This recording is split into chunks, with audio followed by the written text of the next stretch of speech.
Bismillahirrahmanirrahim. Assalamualaikum warahmatullahi wabarakatuh. Alhamdulillah wassalatu wassalamu ala sayyidina Rasulillah al-mab'uuts rahmatan lil alamin wa ala alihi wa sahbihi ajma'in wa man ihtada bihadihi ila yaumiddin. رب اشرح لي صدري ويسر لي أمري واحلل عقدة من لساني يفقهوا قولي سبحانك لا علم لنا إلا ما علمتنا إنك أنت العليم الحكيم ربنا زدنا علما وارزقنا فهما ووفقنا عملا صالحا وافتح علينا بفتوح العارفين رب يسر ولا تعسر برحمتك يا أرحم الراحمين أما بعد جماعة Bapak-bapak, ibu-ibu yang dirahmati Allah Subhanahu wa taala. Alhamdulillah di bulan Sya'ban atau alhamdulillah kita telah sampai pada bulan Sya'ban yang menandakan bahwa beberapa hari lagi kita akan masuk pada bulan yang agung, bulan yang mulia, bulan yang kita harus berlomba-lomba untuk mendapatkan kemenangan, ampunan, rahmat, pembebasan dari keselamatan dari api neraka, dan berbagai macam anugerah yang Allah Subhanahu wa taala titipkan kepada kita melalui bulan Ramadan. Nah, maka di bulan ini tentu kita perlu melakukan persiapan-persiapan demi menyambut bulan tersebut.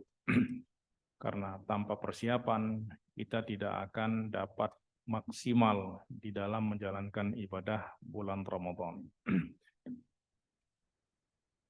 Baiklah, oleh sebab itu pada kesempatan ini kita akan mempelajari ataupun kita akan menjelaskan tentang keutamaan bulan Sya'ban, yang mana Sya'ban ini adalah awal di mana kita mempersiapkan diri untuk menyambut Ramadan. Diriwayatkan dari Sayyidina Usamah bin Zaid, qala qultu ya Rasulullah, lam araka tasumu syahran min asy-syuhur ma tasumu min Sya'ban. Qala dzalika syahrun yaghfulu an-nasu anhu baina Rajabin wa Ramadan. وهو شهر ترفع فيه الأعمال إلى رب العالمين فأحب أن يرفع عملي وأنا صائم رواه النسائي. Dari Usamah bin Zaid radhiyallahu anhu berkata, saya bertanya kepada Rasulullah sallallahu alaihi wasallam, wahai Rasulullah, saya tidak melihat engkau berpuasa di bulan-bulan lain seperti engkau berpuasa pada bulan Sya'ban. Beliau bersabda, itu adalah bulan yang dilalaikan oleh orang-orang di antara bulan Rajab dan Ramadan, yaitu bulan yang di dalamnya diangkat amal-amal kepada Tuhan alam semesta. Maka aku ingin amalku diangkat sementara aku sedang berpuasa. Nah, maka dalam hadis ini terdapat keutamaan bulan Sya'ban. Artinya bahwa bulan Sya'ban juga termasuk di antara bulan-bulan yang dimuliakan oleh Allah Subhanahu wa taala. Ya.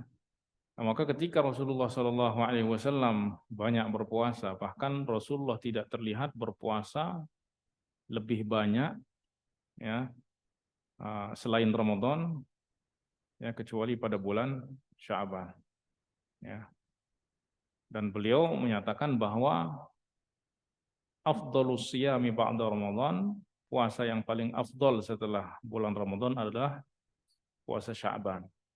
Kenapa kata Rasulullah? Li ajli ta'zimi Ramadan. Ya, untuk memuliakan Ramadan. Artinya bentuk dari persiapan kita menyambut tamu yang datang dari Allah untuk membawa berbagai macam anugerah karunia dari Allah Subhanahu wa taala, ya maka bentuk dari persiapan ya penyambutan tersebut adalah berpuasa pada bulan Sya'ban. Nah, sebenarnya ada apa saja di bulan Sya'ban ini? Ya, pertama tadi Rasulullah SAW ketika ditanya, kenapa banyak berpuasa pada bulan Sya'ban ya Rasulullah? Beliau menjawab, itu adalah bulan yang banyak dilalaikan, yang dilalaikan oleh banyak orang. Kenapa? Karena dia berada di antara dua bulan besar, yaitu bulan Rajab dan Ramadan. Baina Rajabin wa Ramadan, antara Rajab dan Ramadan. Orang mungkin sibuk mencari keutamaan bulan Rajab, beramal bulan Rajab, ya, kemudian menunggu bulan Ramadan, akhirnya melalaikan bulan Sya'ban. Nah, maka aku berpuasa pada bulan ini supaya tidak tergolong dari orang-orang yang lalai. Ya. Nah, karena taat di tengah-tengah orang yang lalai atau berzikir ingat kepada Allah di tengah orang-orang yang lalai, ini Allah Subhanahu wa taala memberikan balasan yang besar. Itulah sebabnya kita melihat beberapa amalan-amalan itu diistimewakan oleh Allah Subhanahu wa taala. Di antaranya misalnya sholat tahajud. Kenapa? Ya karena itu adalah sholat di mana orang pada tidur. Kemudian berzikir di pasar. Bahkan ketika Rasulullah SAW bersabda, "Man qala hina dakhala as-suq la ilaha illallah wahdahu la syarikalah, lahul mulku wa lahul hamdu wa huwa ala kulli syai'in qadir, kutibat lahu alf hasanah." Siapa yang membaca itu ketika masuk pasar, maka dicatat baginya alf hasanah, 1000 kali 1000 kebaikan. Wa muhiyat anhu alf sayyi'ah, dan dihapus darinya 1000 kali 1000 keburukan. Kenapa? Ya karena pasar itu adalah bukan tempat orang ingat Allah. Ya, bahkan di situ pasar tempat orang rentan. Di situ orang berkelahi, beradu mulut karena ingin mendapatkan keuntungan dan lain sebagainya. Maka siapa yang berzikir di situ, maka Allah akan berikan pahala yang sangat sangat besar. Ya, dan banyak lagi. Ya, bahkan banyak hadis-hadis yang menyatakan bahwa zikir mengingat Allah Subhanahu wa taala di saat orang banyak lalai, itu Allah Subhanahu wa taala akan memberikan balasan besar. Nah, maka Rasulullah Shallallahu alaihi wasallam menghidupkan bulan Sya'ban ini, bahkan berpuasa lebih daripada berpuasa di bulan-bulan lainnya. Walaupun di bulan lainnya itu ada bulan-bulan yang muharram, ya, di antaranya bulan-bulan yang diharamkan di antaranya adalah Zulqa'dah, Zulhijjah, kemudian Muharram, kemudian setelah itu Rajab, ya. Tetapi Rasulullah tidak terlihat berpuasa lebih banyak, ya, dibanding berpuasa di bulan Sya'ban. Ya, alasannya yang pertama tadi karena itu adalah bulan yang dilalaikan oleh sebagian orang, dan aku ingin dicatat sebagai oleh Allah Subhanahu wa taala, oleh Allah sebagai orang-orang yang senantiasa ingat kepada Allah. Kemudian bulan itu adalah, kata Rasulullah, huwa syahrun turfa'u fihi al-a'mal ila rabbil alamin. Bulan itu adalah bulan di mana amal-amal hamba itu diangkat kepada Tuhan semesta alam, kepada Allah Subhanahu wa taala.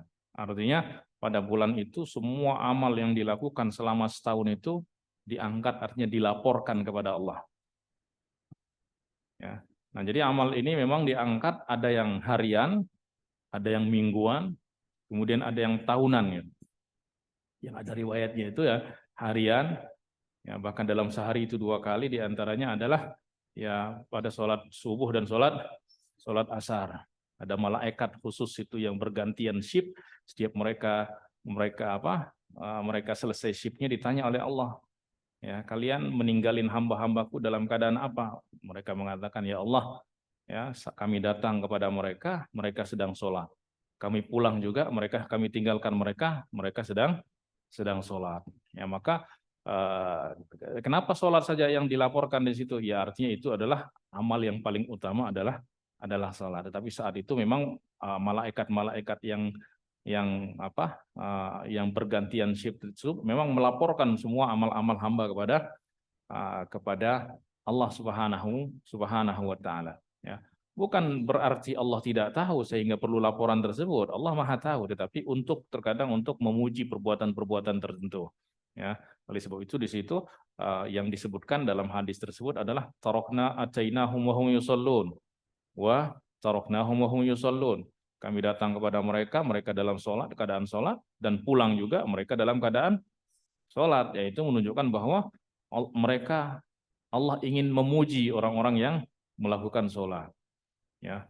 Kemudian juga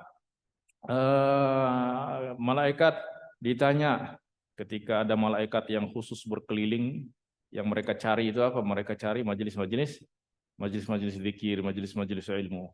Ketika mereka kembali, Allah bertanya, ya, Allah bertanya, min aina antum, dari mana kalian datang? Qala ji'na min 'indi ibadin laka, kami datang dari hamba-hambamu. Apa yang mereka lakukan? Ya, di bumi, apa yang mereka lakukan? Ya, bukan Allah tidak mengetahui, Allah Maha tahu, tetapi Allah ingin memuji orang-orang yang ada di dalam majelis ini. Sehingga Allah menjadikan para malaikat itu berbicara tentang kebaikan-kebaikan mereka. Ya, apa yang mereka lakukan di bumi? Ya Allah, mereka bertasbih kepadamu, bertahmid kepadamu, berzikir kepadamu, beristighfar kepadamu, mohon kepadamu. Nah, maka itu sebenarnya Allah ingin memuji orang-orang yang berada di dalam majelis tersebut. Nah, maka ada amal yang dilaporkan harian, kemudian ada yang mingguan. Yang mingguan itu pada hari apa? Hari Kamis. Hari Kamis. Rasulullah Shallallahu Alaihi Wasallam ya banyak berpuasa. Ditanya selalu berpuasa pada hari Senin dan hari Kamis. Ketika ditanya, ya Rasulullah, kenapa engkau banyak berpuasa selalu berpuasa pada hari Senin dan hari Kamis? Beliau menjawab, ya, adapun hari Senin, fadzalika yauma wulidtu fihi, itu adalah hari aku dilahirkan, fa ana asumu syukran lillah, maka saya berpuasa untuk mensyukuri, ya, bersyukur kepada Allah atas nikmat kehidupan yang Allah berikan kepadaku. Amma yaumul khamis, adapun hari Kamis, fadzalika yaumun turfa'u fihil amal, itu adalah hari di mana amal-amal diangkat, yaitu amal selama 1 minggu itu diangkat pada hari Kamis. Dan saya suka apabila amal saya itu diangkat sementara saya dalam keadaan berpuasa gitu. Jadi amalnya itu ditutup dengan berpuasa. Hari Senin adalah hari di mana Rasulullah dilahirkan. Ya, maka saya berpuasa untuk mensyukuri nikmat kelahiran saya. Ya, nikmat kelahiran atau nikmat kehidupan yang Allah Subhanahu wa taala berikan kepada saya. Nah, kemudian ada laporan tahunan. Laporan tahunan artinya amal-amal selama setahun itu diangkat, ya. Dan itu pada bulan Sya'ban. Dan tentu Allah Subhanahu wa taala memilih bulan ini, ya, bulan ini tentu ya karena ada makna-makna ataupun kemuliaan tertentu yang dimiliki oleh bulan tersebut. Nah, Rasulullah Shallallahu Alaihi Wasallam bersabda, "Fauhibbu an yurfa'a amali wa ana shaim." Dan saya suka amal saya diangkat dalam keadaan puasa. Yang menjadi pertanyaan, kenapa kok harus puasa? Ya, kenapa saya suka amal saya diangkat sementara saya sedang bersedekah, sedang membaca Al-Quran? Tapi kenapa di dalam setiap hari Kamis pun Rasulullah alasannya, ya saya ingin ya amal saya itu diangkat sementara saya dalam keadaan berpuasa. Ya. Yang kedua, pada bulan Sya'ban juga saya ingin amal-amal saya itu diangkat saya dalam keadaan berpuasa. Nah, ini menunjukkan bahwa ibadah puasa ini adalah ibadah yang sangat istimewa, yang tentu tidak dimiliki oleh ibadah lainnya. Ya, ini adalah ibadah khusus. Ya, dan itu akan kita lihat nanti di dalam hadis-hadis yang menyatakan tentang keutamaan ibadah puasa. Rasulullah Shallallahu Alaihi Wasallam bersabda, ya, kullu amal ibni Adam yudha'afu al-hasanatu bi asyri amsalha ila 700 dha'if. Semua amal kebaikan anak Adam, semua amal kebaikan manusia itu dilipat, ya, dilipat gandakan menjadi 10 kali lipat sampai 700 kali lipat. Semua amal kecuali kata Allah, illa saum, kecuali ibadah puasa. Ibadah puasa itu kenapa? Enggak dilipat gandakan. Maknanya apa? Enggak ada kelipatan, ya. Pahalanya itu enggak ada kelipatannya, bukan 10 kali lipat, 700 kali lipat, 1000 kali lipat, enggak ada lipatannya udah. Kenapa? Wa ana fa innahu li, karena puasa itu adalah ibadah khusus untuk aku. Ya, Allah mengatakan ini adalah milik aku. Wa ana ajzi bih, maka aku sendiri yang akan memberikan balasannya nanti di hari kiamat. Bayangkan kalau pahala itu langsung diberikan oleh Allah, tentu nggak sama dengan yang lainnya. Kalau yang lain itu biasanya malah Allah perintahkan catat baginya 10 kali lipat. Atau kalau mungkin niatnya lebih ikhlas lagi, catat baginya 700 kali lipat, catat sekian. Jadi malaikat yang diperintahkan untuk mencatat. Ya, semua pahala-pahala itu dicatat. Ya, pahala-pahala kebaikan itu dicatat oleh malaikat. Tapi kalau puasa, malaikat itu nggak tahu berapa yang akan diberikan oleh Allah Subhanahu wa taala kepada hamba-hambanya. Itulah sebabnya nanti pada orang yang berpuasa itu memiliki dua kebahagiaan. Kebahagiaan saat dia berbuka puasa dan kebahagiaan saat dia berjumpa dengan Allah Subhanahu wa taala. Kenapa dia berbahagia saat berjumpa dengan Allah? Ada kebahagiaan khusus. Yaitu apa? Melihat balasan puasa yang diberikan oleh Allah Subhanahu wa taala. Nah, maka Rasulullah mengatakan, saya ingin ya amal saya itu diangkat, diperlihatkan, dilaporkan kepada Allah sementara dalam keadaan berpuasa. Ya.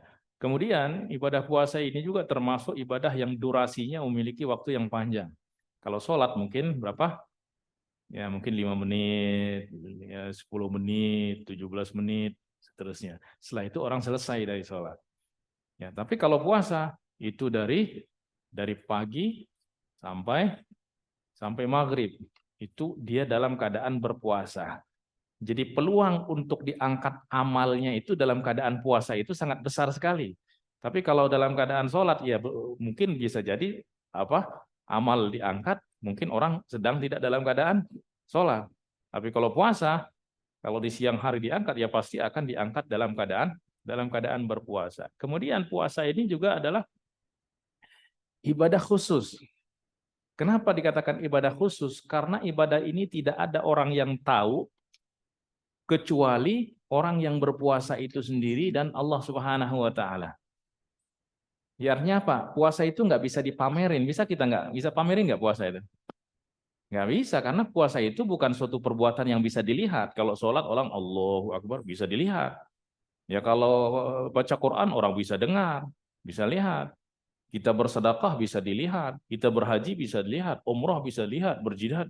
Tapi kalau puasa, puasa itu kan bukan perbuatan, tapi meninggalkan perbuatan, meninggalkan makan, meninggalkan minum. Nah, itu tidak bisa dilihat. Sehingga kata para ulama, puasa ini adalah apa? Puasa ini adalah ibadah rahasia yang tidak diketahui kecuali oleh Allah Subhanahu wa taala. Karena tidak makan itu bukan berarti puasa, tidak minum bukan berarti puasa. Yang tahu dia berpuasa siapa? Dengan niat dan Allah Subhanahu wa taala saja.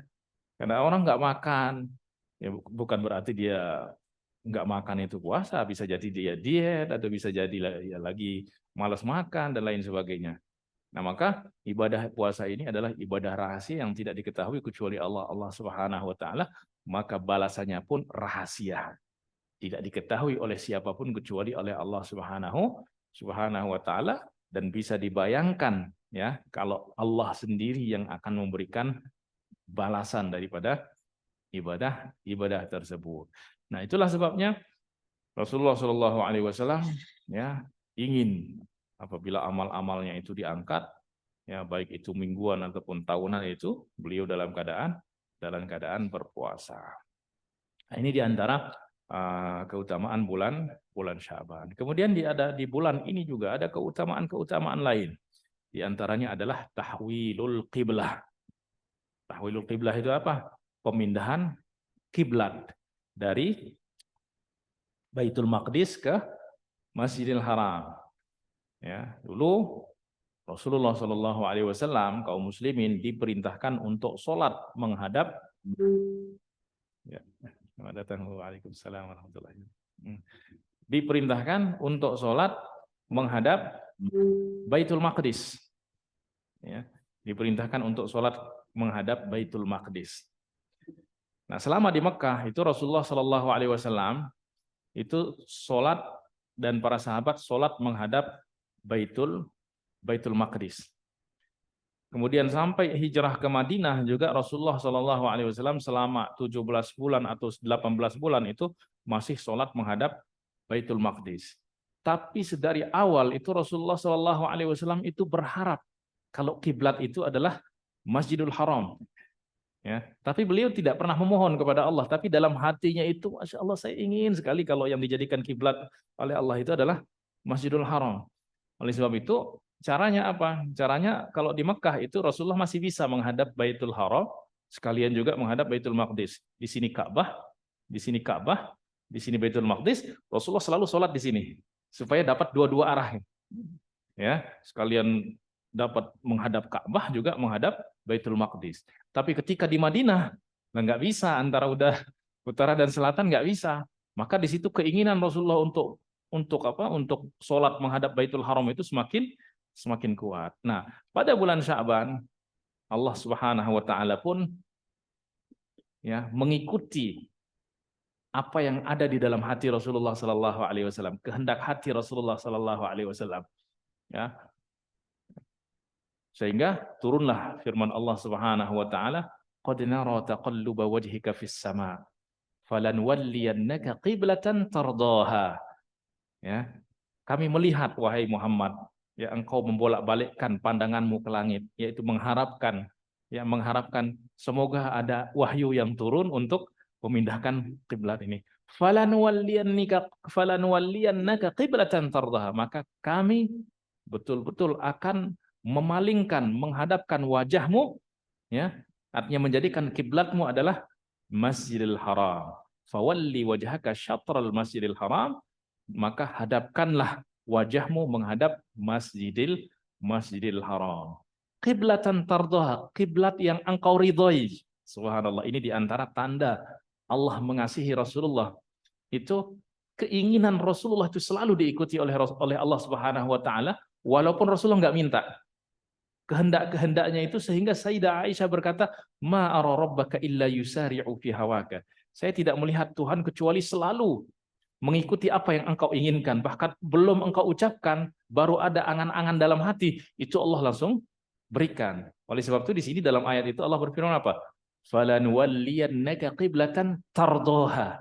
Kami akan mengarahkan kamu kepada kiblat yang engkau ridhoi, bukan yang aku inginkan, kata. Tapi yang engkau ridhoi. Ya. Nah, ini menunjukkan posisi kedudukan Rasulullah sallallahu alaihi wasallam di sisi Allah Subhanahu wa taala. Jadi seakan-akan Allah yang mencari ridho Rasulullah. Ya. Kalau para nabi, misalnya Nabi Musa mengatakan apa? Rabbi shrah li sadri wa yassir li amri. Ya Allah, lapangkanlah dadaku dan mudahkanlah urusanku. Tapi kalau Rasulullah kata Allah apa? Alam nashrah laka sadrak. Bukankah kami telah melapangkan dadamu? Jadi nggak perlu minta, Rasulullah sudah dilapangkan dadanya.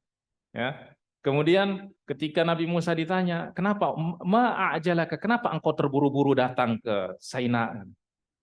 Kata Nabi Musa, litarda, supaya engkau ridho ya Allah. Tapi Rasulullah ya, Allah berfirman kepada Rasul apa? Wala saufa yu'tika rabbuka fatarda, supaya engkau ridho wahai Muhammad.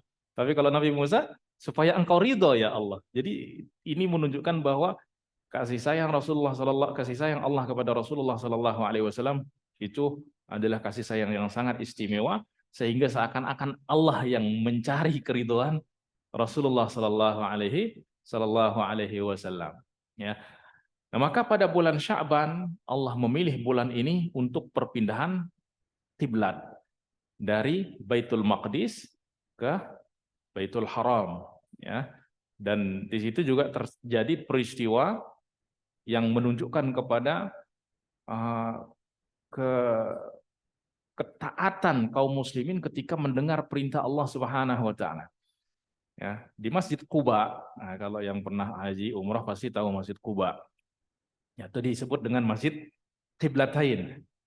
Ya, kenapa dikatakan Masjid Qiblatain? Ya, ceritanya mereka sedang sholat zuhur, ya, atau sholat asar, ya, tiba-tiba ada orang yang datang baru saja sholat, ya, bersama Rasulullah, atau tadi pagi subuh itu sholat bersama Rasulullah, itu sudah menghadap Baitul Haram, ya, sudah menghadap ke Masjidil Haram.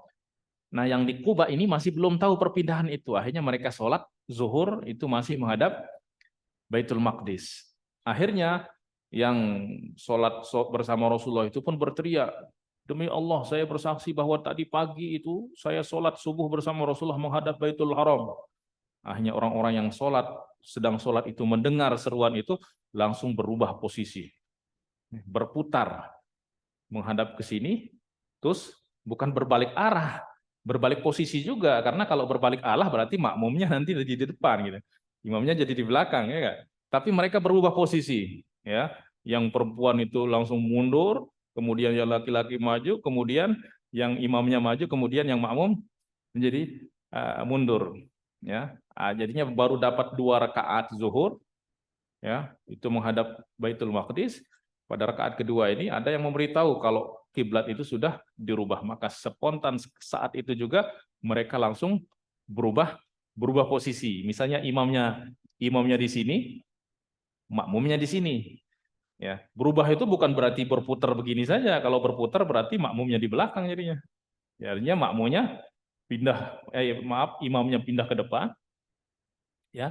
Kemudian makmumnya mundur, kemudian membalikkan arah. Ya, demikian juga yang perempuan otomatis akan berputar, berjalan gitu. Nah, kok boleh berjalan begitu di dalam sholat? Nah, ini para ulama memberikan penafsiran bahwa ketika itu memang masih dibolehkan banyak bergerak dan lain sebagainya. Ya, bahkan sebelumnya dulu awal-awal memang berbicara itu masih dibolehkan itu di dalam sholat sambil membaca Al-Quran, selesai mungkin bisa saling tegur menegur, kaifa haluk, apa kabar dan lain sebagainya. Itu dulu masih dibolehkan di awal-awal, ya. Nah, sehingga turun firman Allah Subhanahu wa taala, wa qumu lillahi qanitin, berdirilah kalian dengan tunduk, dengan khusyuk di hadapan Allah Subhanahu wa taala. Maka setelah itu tidak dibolehkan berbicara sesama manusia. Pokoknya ada bau-bau pembicaraan komunikasi dengan sesama manusia itu akan membatalkan sholat. Nah, pernah suatu kisah ada orang, ya, datang sholat bersama Rasulullah dan belum tahu perubahan hukum tersebut, ya, mengira masih boleh saling tegur menegur, ya.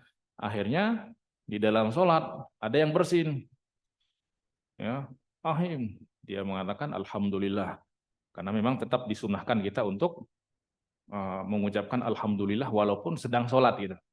Ya, alhamdulillah. Akhirnya yang di sampingnya ini dia langsung yarhamukallah.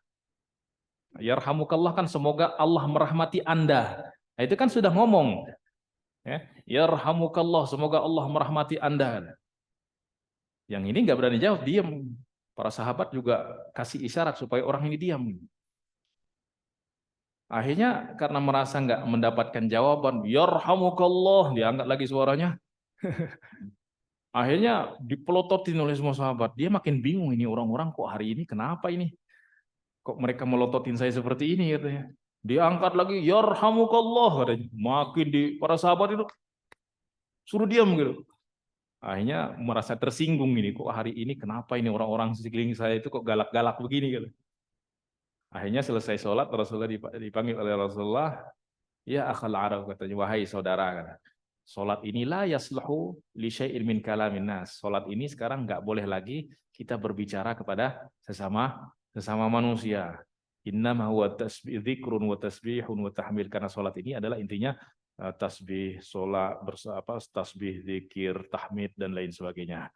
Ya, maka merasa ditegur dengan lemah lembut oleh Rasulullah, dia langsung berdoa, Allahumma arhamni wa Muhammadan wa la tarham ma'ana ahadan. Ya Allah, rahmati saya dengan Muhammad berdua saja dan jangan kasih rahmat kepada yang lain. Akhirnya Rasulullah mengatakan, wahai saudara, katanya, rahmat Allah itu luas. Lima hajar tawasi'. Kenapa engkau sempitkan yang luas? Artinya rahmat itu sangat luas, jangan dikapling-kaplingin begitu. Ya, ini diantara ya, kejadian-kejadian yang terjadi pada zaman Rasulullah Sallallahu Alaihi Wasallam, dan juga kita bisa melihat bagaimana Rasulullah menangani, ya, kejadian-kejadian, peristiwa-peristiwa yang terjadi pada zaman tersebut. Nah, maka bulan Sya'ban adalah bulan yang dimuliakan. Di antara kemuliaannya adalah yang didapati oleh bulan ini, di mana Allah Subhanahu Wa Taala memindah, ya, kiblat dari Baitul Maqdis kepada Masjidil Haram itu pada bulan Sya'ban. Ya.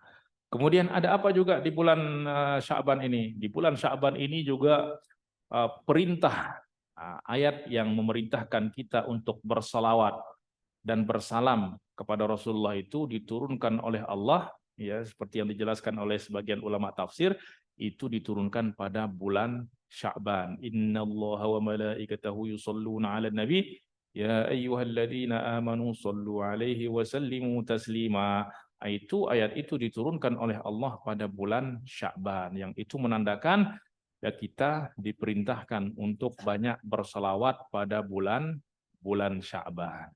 Ya, kenapa? Karena perintah atau turunnya perintah tentang salawat itu pada bulan Sya'ban. Ya, dan tentu bulan Sya'ban di samping kita juga tadi mengikuti Rasulullah banyak berpuasa pada bulan Sya'ban. Ya, karena sekali lagi puasa berbulan Sya'ban ini juga sebagai persiapan kita untuk menyambut bulan Ramadan. Artinya apa? Karena kalau kita sudah terbiasa berpuasa sebelumnya, ya banyak berpuasa pada bulan Sya'ban, datang Ramadan itu sudah terbiasa. Ya enggak? Fisik kita sudah terbiasa, mental kita juga sudah terbiasa, sehingga kita dapat menikmati ibadah puasa tersebut. Kalau kita menikmati, maka kita akan bersungguh-sungguh di dalam beribadah. Ya, sehingga kita betul-betul masuk dalam golongan orang-orang yang memuliakan Ramadan, sehingga mereka akan dimuliakan oleh Allah Subhanahu wa taala. Tapi bayangkan kalau kita sebelumnya itu nggak pernah puasa, ya, perut terbiasa kenyang, tiba-tiba besok langsung puasa. Itu besok itu langsung ambruk itu. Ya, dari pagi itu bawaannya lemas saja, udah lemas ngantuk lagi. Ya, pas datang maghrib, wah itu udah nggak terkawal itu nafsu makannya, udah langsung serbu, ya, langsung kenyang. Kalau udah kenyang, lemas lagi, ngantuk lagi, jadi siang hari tidur, malam juga tidur. Kenapa? Karena memang terkejut, ya, nggak terbiasa, ya. Nah, maka bulan Sya'ban ini Rasulullah ditanya, kenapa bulan Sya'ban ini adalah bulan yang paling banyak untuk berpuasa atau puasa yang paling afdol? Li ta'zimi Ramadan, demi untuk memuliakan Ramadan. Jadi ini adalah sekali lagi adalah bentuk dari penyambutan kita untuk bulan Ramadan. Ya.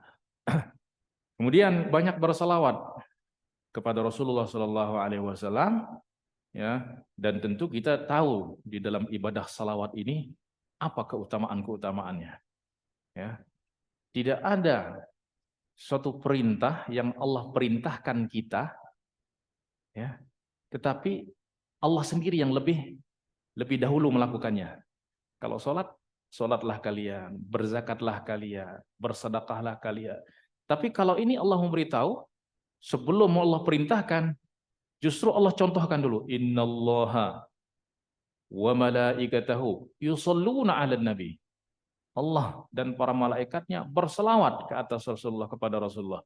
Ya ayyuhalladzina amanu, wahai orang-orang yang beriman, berselawat dan bersalamlah kepada Rasulullah sallallahu alaihi, kepada nabinya. Nah, maka tidak ada satu ibadah yang Allah perintahkan kita untuk kerjakan kecuali yang kemudian Allah, ya, lebih awal berbuat, kecuali ibadah salawat. Dan tentu itu menunjukkan bahwa salawat ini adalah ibadah yang juga merupakan ibadah yang spesial di sisi Allah Subhanahu wa taala. Itulah sebab para ulama, ibadah yang pasti diterima oleh Allah adalah salawat. Kenapa? Karena salawat ini intinya apa? Kita memohon untuk siapa? Untuk diri kita atau untuk Rasulullah? Untuk Rasulullah. Allahumma salli ala sayyidina Muhammad wa ala ali sayyidina Muhammad. Ya, artinya kita memohon untuk kekasih Allah. Ya Allah, berilah kekasihmu. Nah, kalau itu berkenaan dengan kekasihnya, Allah terima. Pasti terima. Tapi kalau kita yang memohon untuk diri kita sendiri, ya belum tentu diterima. Terkadang Allah berikan, terkadang tergantung nanti melihat apakah doa kita ini sudah memenuhi syarat apa enggak gitu.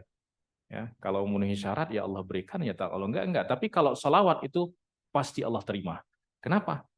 Ya karena imam kita di dalam salawat itu siapa? Allah sendiri.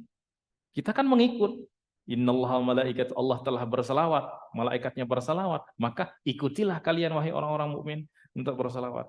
Nah, maka pasti Allah terima. Pertama karena memang imam kita di dalam berselawat adalah Allah, ya. Kemudian salawat ini berkaitan dengan permohonan kita untuk kekasih Allah, maka Allah pasti terima. Ya, pasti terima. Itulah sebabnya kalau tadi dijelaskan juga semua amal kebaikan itu diberikan pahalanya 10 kali lipat.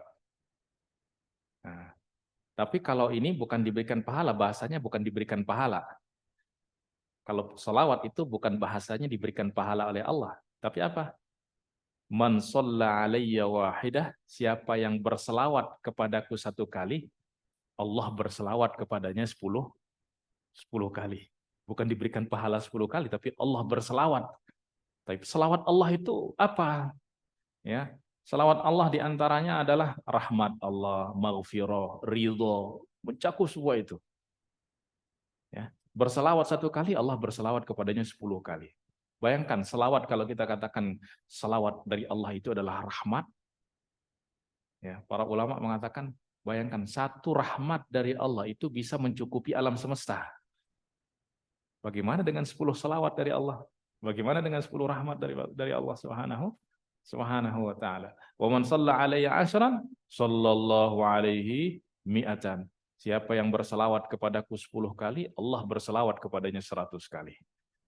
Ya. Nah, maka di bulan Sya'ban kita juga memperbanyak selawat kepada Rasulullah sallallahu alaihi wasallam. Kenapa? Ya karena memang perintah untuk berselawat dan bersalam kepada Rasulullah itu diturunkan pada bulan Sya'ban.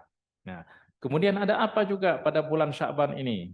Ya, nah, pada bulan Sya'ban ini juga ada satu malam. Nah, yang tadi malam kita sudah menyambutnya, yaitu malam apa? Malam nisfu Sya'ban. Ya, baik. Apa keutamaan dari malam nisfu Sya'ban ini? Pertama, ya, Sayyidina Abdullah bin Umar bin Al-Khattab berkata ada 5 malam yang doa la turad, tidak tertolak. Yang doa itu pasti mustajab, kata dia. Yang pertama adalah apa? Malam 1 Rajab, ya, malam 1 Rajab. Ini kata Sayyidina Abdullah bin Umar. Malam 1 Rajab, malam nisfu Sya'ban, kemudian malam Lailatul Qadar, malam Idul Fitri, malam Idul Adha. Ini 5 malam yang istimewa, ya. Awal Rajab, 1 Rajab, malam 1 Rajab, malam nisfu Sya'ban, ya. Kemudian setelah Sya'ban apa? Ramadan, berarti malam Lailatul Qadar, kemudian malam Idul Fitri, kemudian malam Idul Adha. Nah, baik, khusus pada malam nisfu Sya'ban ini banyak riwayat-riwayat yang diriwayatkan dari Rasulullah sallallahu alaihi wasallam. Di antaranya yang paling sahih adalah hadis yang diriwayatkan oleh Imam At-Tabrani dan Imam Ibnu Hibban dari Sayyidina Mu'adz bin Jabal radhiyallahu anhu. Rasulullah sallallahu alaihi wasallam bersabda, "Yattali'u Allahu ila ibadihi lailatan nisfi min Sya'ban, fayaghfiru li jami'i khalqihi illa li musyrikin aw musyahid." Allah melihat, memandang dengan pandangan khusus pada malam nisfu Sya'ban. Kepada siapa? Kepada semua makhluknya, hamba-hambanya. Fayaghfiru li jami'i khalqihi. Maka Allah mengampuni semua orang, mengampuni dosa-dosa semua orang, semua hamba-hambanya, kecuali 2 orang. Illa li musyrik, kecuali orang yang musyrik, karena memang musyrik, dosa syirik ini memang tidak diampuni oleh Allah Subhanahu wa ta'ala. Selama dia berada dalam keadaan syirik, selama itu dia tidak akan mendapatkan ampunan, kecuali dia melepaskan kesyirikan tersebut, baru akan diampuni oleh Allah Subhanahu wa ta'ala. Yang kedua, yang tidak diampuni adalah musyahin. Nah, musyahin ini siapa? Dia memiliki 2 makna. Yang pertama adalah orang munafik yang berusaha untuk menebar kebencian di antara sesama manusia. Maka ini tidak termasuk di dalam ampunan Allah Subhanahu wa taala pada malam nisfu Sya'ban ini. Makna yang kedua adalah orang yang bermusuhan. Ya, orang yang bermusuhan, orang yang berkelahi, orang yang bertengkar. Nah, ini tidak termasuk di dalam orang-orang yang mendapatkan ampunan. Padahal ampunan malam nisfu Sya'ban ini adalah ampunan besar, ampunan besar-besarannya. Ya, amnesti besar-besaran itu dari Allah Subhanahu wa taala. Yaghfiru li jami'i khalqih. Pada malam itu Allah mengampuni ya dosa semua hamba-hambanya kecuali dua orang ini. Ya, hadis ini oleh Imam Ibnu Hibban dikatakan sebagai hadis yang sahih. Kemudian ada hadis-hadis lain juga yang menguatkan hadis ini, walaupun derajatnya mungkin agak lemah, tetapi kaidah di dalam ilmu hadis bahwa satu hadis kalau diriwayatkan dari jalur yang banyak itu akan secara otomatis akan menguatkan statusnya, menaikkan derajat kesahihannya. Jadi antaranya adalah hadis yang diriwayatkan oleh Sayyidina Abdullah ibnu Amr ibn al-As, juga redaksinya sama, cuman di akhirnya ada perbedaan, yaitu apa? Illa li musyrik, kecuali bagi orang yang musyrik dan orang yang membunuh. Ya, orang yang membunuh. Ya. Nah, di dalam riwayat lain, kecuali orang musyrik, kemudian orang yang memutuskan tali silaturahim. Ya, tali silaturahim. Nah, maka ya di antara orang-orang yang tidak mendapatkan ampunan pada malam nisfu Sya'ban adalah orang musyrik. Kalau ini semua riwayat itu sepakat. Ya, kemudian orang yang bermusuhan atau orang munafik yang berusaha menebar kebencian di antara sesama manusia, kemudian orang yang memutuskan tali silaturahim, kemudian orang yang membunuh. Ya, nah, maka ini tidak mendapatkan ampunan. Nah, melihat dan hadis Sayyidah Aisyah juga bahwa Allah Subhanahu wa taala yanzilu ila sama'id dunya, turun ke langit. Allah Subhanahu wa taala turun ke langit yang paling langit dunia, yaitu rahmatnya turun ke langit yang paling bawah, kemudian Allah mengampuni bi'adadi sya'ri ghanam, di dalam riwayat lain bi'adadi sya'ril kalb. Allah mengampuni, ya, memberikan ampunan sejumlah ya rambut kambing yang ada di dunia ini. Ya artinya Allah memberikan ampunan yang sangat banyak kepada hamba-hambanya. Ya kecuali orang yang syirik, orang yang bermusuhan, orang yang memutuskan tali silaturahim. Nah, itulah sebabnya memang tidak ada sholat khusus, sholat nisfu Sya'ban misalnya, tidak ada. Ya, atau amalan-amalan tertentu yang diriwayatkan dari Rasulullah memang tidak ada. Tetapi para ulama memahami bahwa kemuliaan yang Allah berikan pada malam nisfu Sya'ban ini tentu menuntut kita untuk beramal, memperbanyak amal. Kenapa? Karena amal di tempat yang mulia tentu tidak sama seperti beramal di tempat lain. Buktinya kita sholat di Masjidil Haram nggak sama seperti sholat di masjid-masjid lain. Ya nggak? Ya artinya amal itu akan mendapatkan kemuliaan dengan kemuliaan tempat, kemuliaan waktu, dan kemuliaan keadaan yang Allah Subhanahu wa taala berikan. Ya, di antara contohnya kita sholat di Masjidil Haram itu ya diberikan balasan berapa? Sama seperti sholat 100.000 kali. Ya, tapi bukan berarti saya sudah sholat 100.000 kali, ya nggak perlu sholat di luar itu. Tidak. Ya artinya pahala yang diberikan itu ya seperti dia sholat 100.000 kali, tapi tidak akan menutup kewajiban-kewajiban lain gitu. Ya, artinya pahala dia sholat di sana itu ya sama seperti dia melakukan sholat 100.000 kali. Kemudian di Masjid Nabawi 1.000 kali, di Masjidil Aqsa 500 kali lipat. Ya. Nah, artinya sholat ya sama sholat di tempat lain, tapi karena dia sholat di tempat yang dimuliakan oleh Allah, maka Allah memberikan kemuliaan pada amal tersebut. Ya. Kemudian demikian juga mereka memahami berarti malam nisfu Sya'ban ini adalah malam yang dimuliakan. Maka beribadah pada malam tersebut, Allah akan melipat gandakan pahalanya, memuliakan amal-amal tersebut. Nah, sehingga memang tidak ada amalan-amalan khusus dari Rasulullah SAW. Tapi para tabi'in, nah, tabi'in ini ya generasi ketiga, di antara juga generasi yang generasi yang dipuji oleh Rasulullah Sallallahu Alaihi Wasallam. Zaman yang dipuji oleh Rasulullah itu zaman Rasulullah, kemudian zaman sahabat, kemudian zaman tabi'in. Ya. Nah, di antara ulama-ulama tabi'in ini ada yang memahami makna tersebut sehingga mereka menggalakkan, menghidupkan malam tersebut. Khususnya tabi'in yang dari Syam. Ya, Syam itu di mana? Nah, Syam itu kalau sekarang itu mencakup Syria, Lebanon, Jordan, Palestina. Ya, itu termasuk di dalam wilayah Syam dulu, namanya wilayah Syam. Nah, tabi'i yang di wilayah Syam ini itu mereka menghidupkan malam-malam nisfu Sya'ban ini. Di antara tabi'in yang terkenal adalah Khalid bin Ma'dan, ya, Al-Kulai Asy-Syami, adalah seorang tabi'i, ya, seorang ulama, ya, kemudian seorang yang soleh, yang zahid, ahli ibadah, itu menghidupkan malam-malam nisfu Sya'ban. Di antaranya adalah Makhul Asy-Syami. Kemudian ada juga tabi'i bernama Luqman bin Amir. Nah, itu mereka dan tabi'i lainnya itu menghidupkan, ya, malam-malam nisfu Sya'ban. Nah, dari apa yang dilakukan oleh para tabi'in ini, itulah yang diikuti oleh orang-orang setelahnya, ya, orang-orang setelahnya. Ya, karena mereka, kenapa? Ya, karena mereka adalah para ulama tabi'in, tidak mungkin mereka melakukan suatu perbuatan yang tentu dilarang oleh Rasulullah Shallallahu Alaihi Wasallam atau yang dikatakan bid'ah yang membawa kepada api neraka, gitu. Ya, akhirnya banyak orang yang mengikuti. Kemudian di Makkah juga seperti yang diceritakan oleh Imam Al-Fakihani di dalam Akhbar Makkah, yaitu kisah tentang berita-berita tentang Makkah, itu beliau menceritakan tentang apa yang dilakukan oleh ahli Makkah.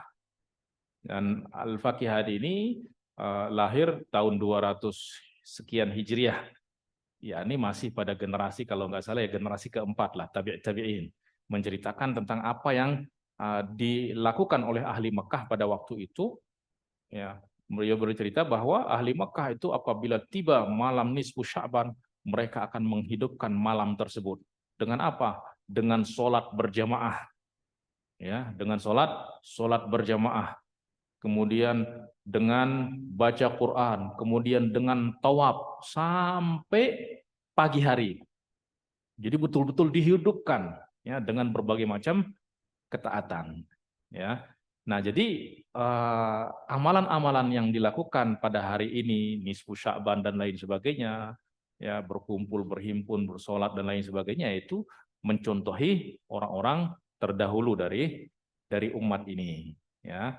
Dan walaupun mungkin banyak yang akan kita dengar seliweran mengatakan, itu bid'ah, nggak ada pada zaman Rasulullah.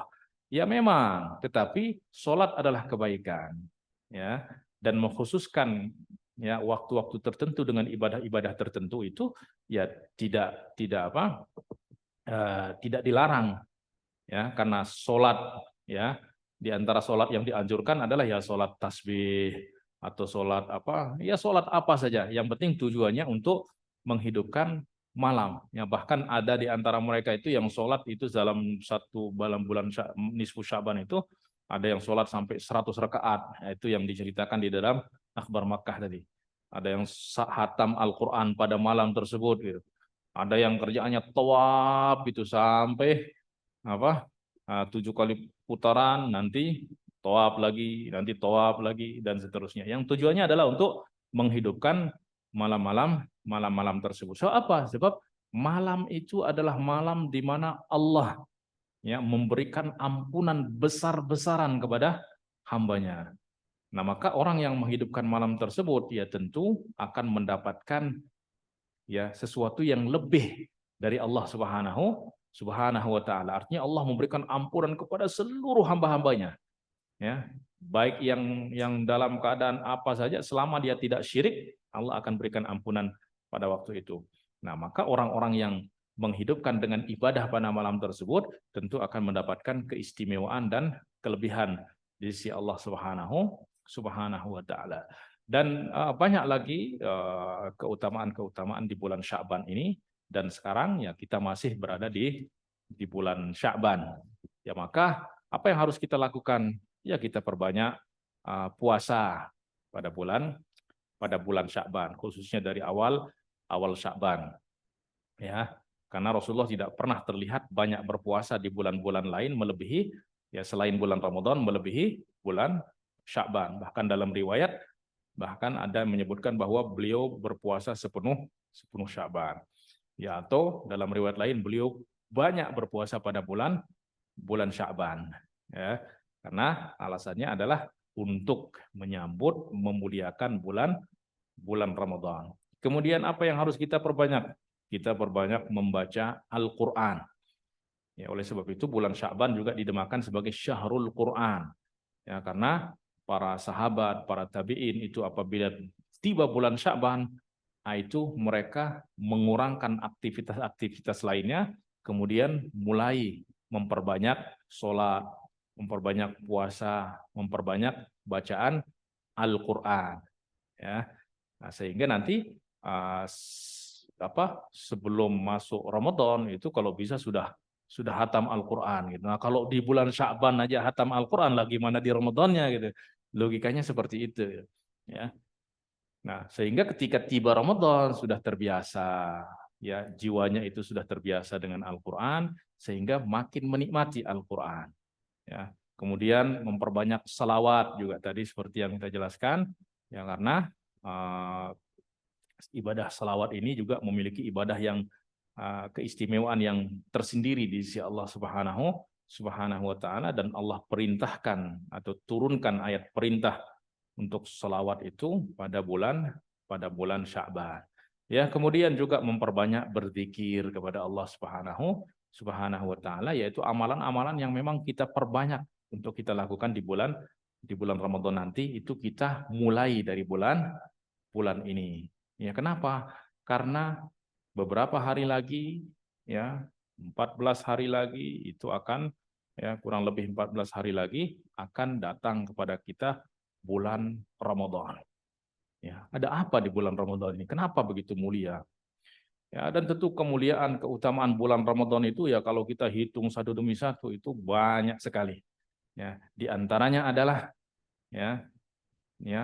di antaranya adalah bahwa Rasulullah SAW bersabda, "Man shoma Ramadhana imanan wa ihtisaban, ghufira lahu ma taqaddama min dambihi." Barang siapa yang berpuasa Ramadan dengan penuh keimanan. Apa arti penuh keimanan? Yaitu betul-betul mengimani kewajiban berpuasa Ramadan ini. Kemudian menjalankan puasa ini semata-mata menjalankan perintah Allah. Wahtisaban, semata-mata mengharapkan balasan dari Allah, maka ghufira lahu ma taqaddama min dambihi. Maka dosa-dosanya yang lalu akan diampuni. Nah, maka di dalam bulan Ramadan ini itu ada 5 penghapus dosa. 3 penghapus dosa selama setahun. Yang pertama adalah apa tadi? Man shoma Ramadhana, barang siapa yang berpuasa pada bulan Ramadan, dan seterusnya, ghufira lahu ma taqaddama min dambihi. Dosa-dosanya yang setahun itu dihapus oleh Allah.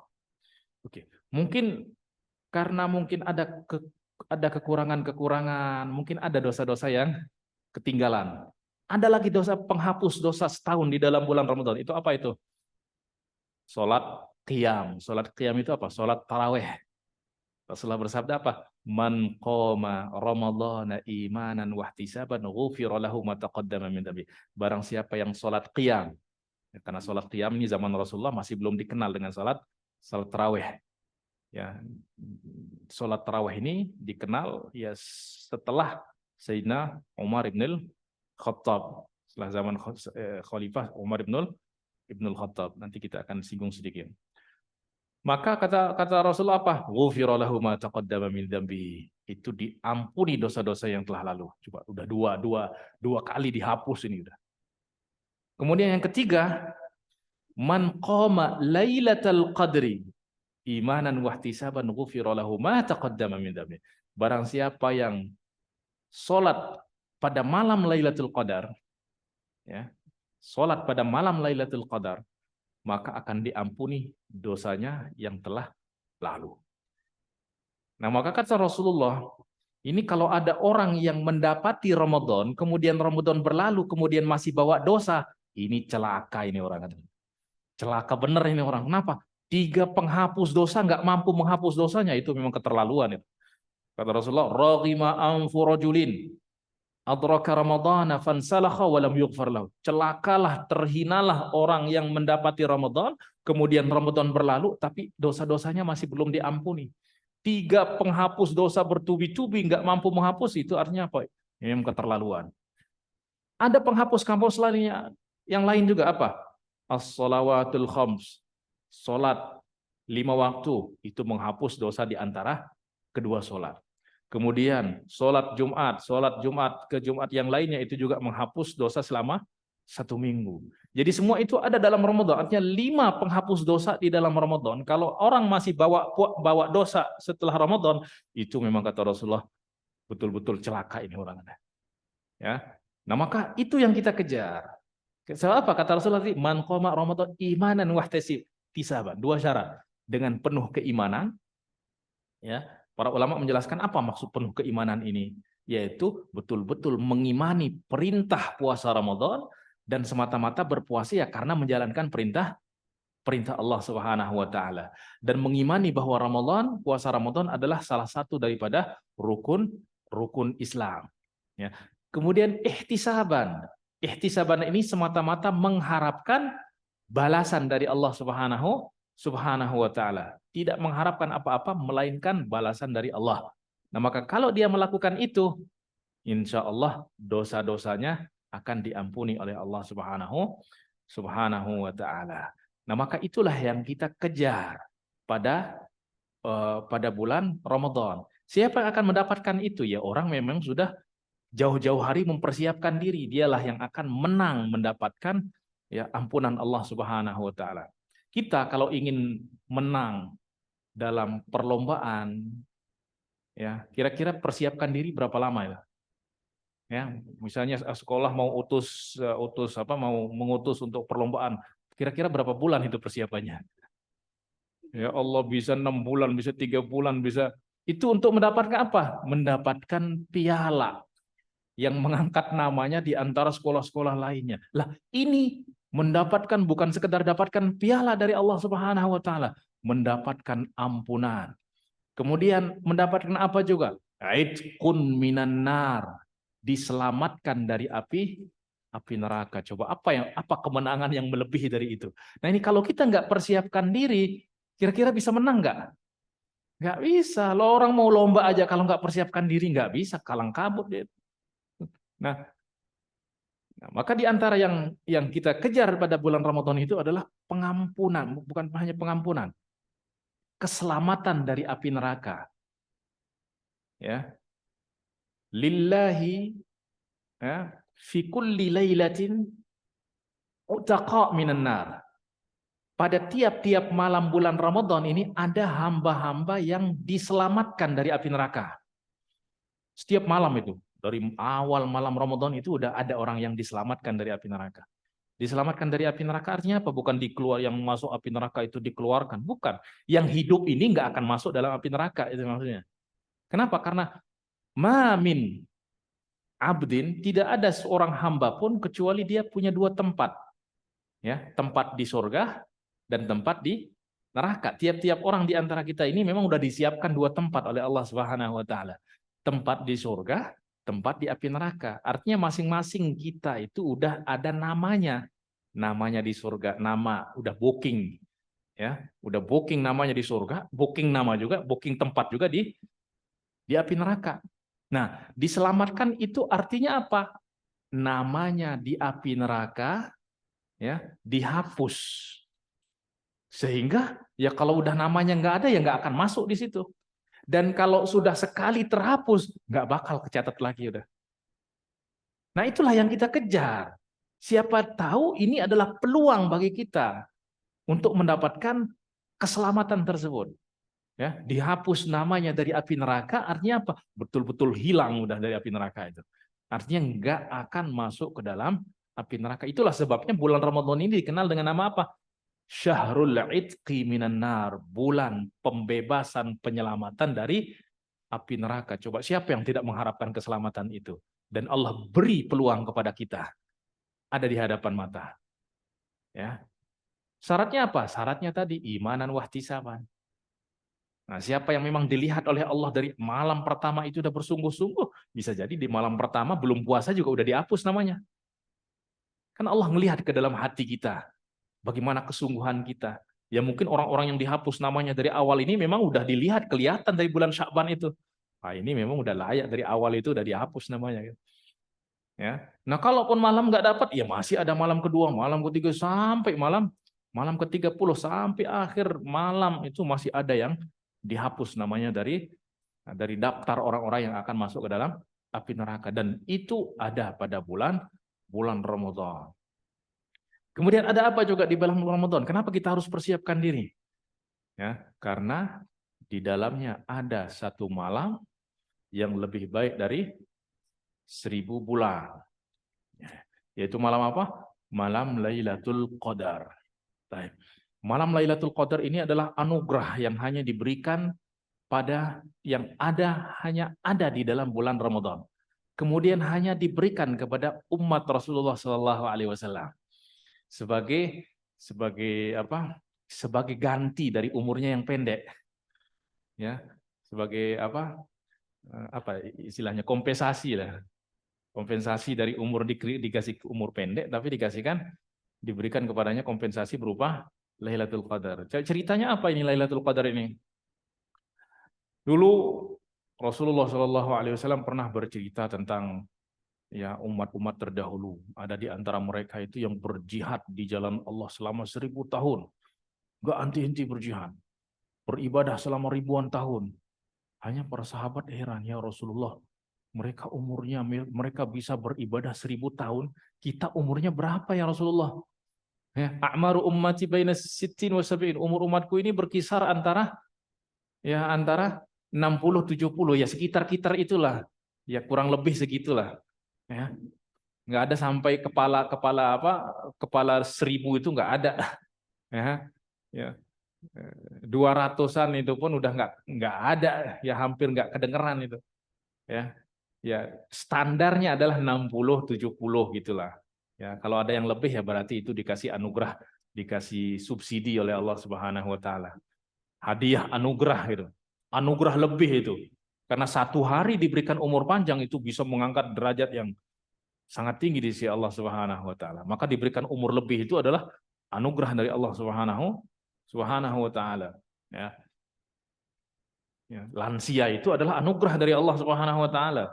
Ya kalau orang dengar lansia ini kalau udah status sosialnya itu kalau udah nurun gitu. Enggak, itu adalah anugerah dari Allah. Diberikan lanjut usia.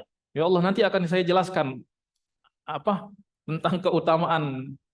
Ya. Ya, seharusnya bangga itu diberikan mendapat status lansia. Ya, itu adalah anugerah dari Allah Subhanahu wa taala. Ya. Nah, akhirnya mereka merasa berkecil hati, ya Rasulullah, umur kita 60 tahun.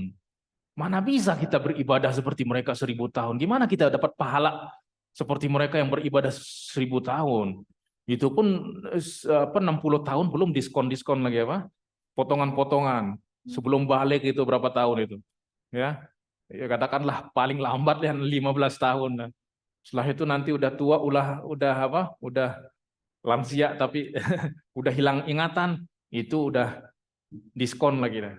Ya artinya mungkin ya katakanlah maksimalnya beribadah itu 45 tahun lah. Ya Rasul, gimana kita bisa mengejar orang-orang yang beribadah 1000 tahun gitu. Maka Allah Subhanahu wa taala menurunkan surat Al-Qadar. Inna anzalnahu fi lailatul qadar wa ma adraka ma lailatul qadar. Jadi ada pertanyaan tentang apa yang kamu ketahui tentang Lailatul Qadar ini, berarti Allah menyembunyikan sesuatu di situ. Lailatul Qadri khairum min alfi syahr. Malam Lailatul Qadar itu lebih baik dari 1000 bulan. Ya. Lailatul Qadri khairum min alfi syahr. Tanazzalul malaikatu warruhu fiha biidni rabbihim min kulli amr. Salamun hiya hatta matla'il fajr. Semua malaikat penghuni bumi, penghuni langit itu turun pada malam itu. Itu menandakan apa coba kira-kira?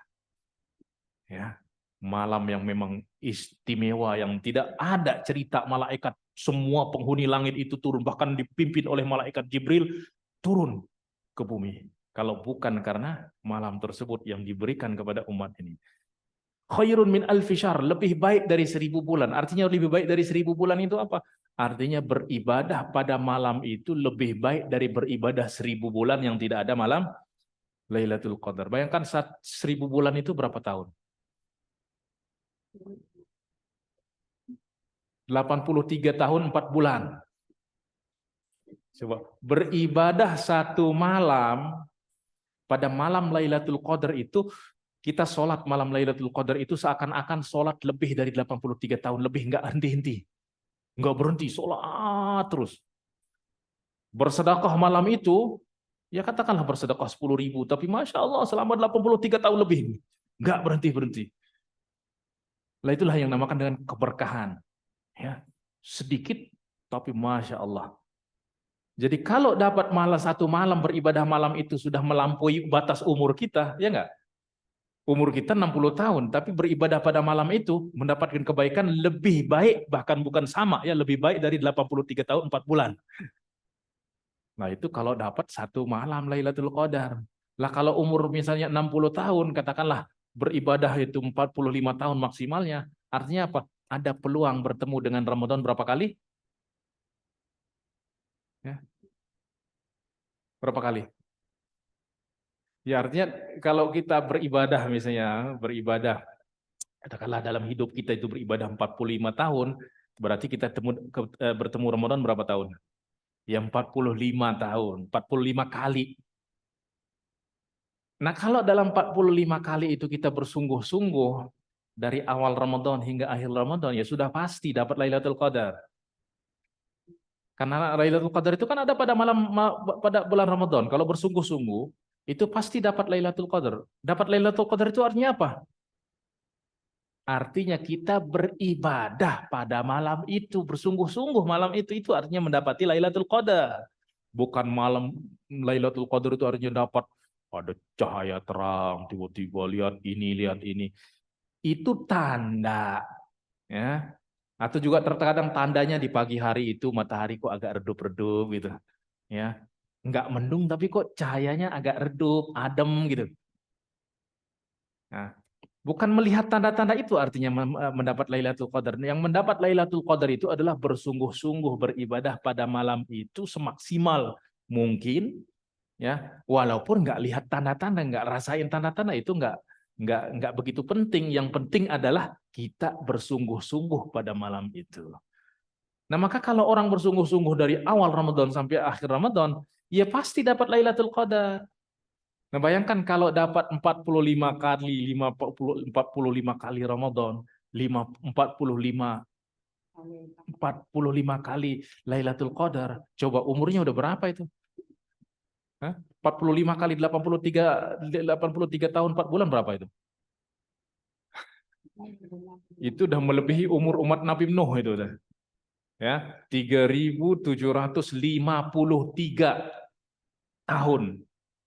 3.753 tahun itu beribadah pada malam itu lebih baik daripada beribadah 3.750 tahun yang tidak ada malam Lailatul Qadar. Coba, panjangan mana umur kita sama umat terdahulu?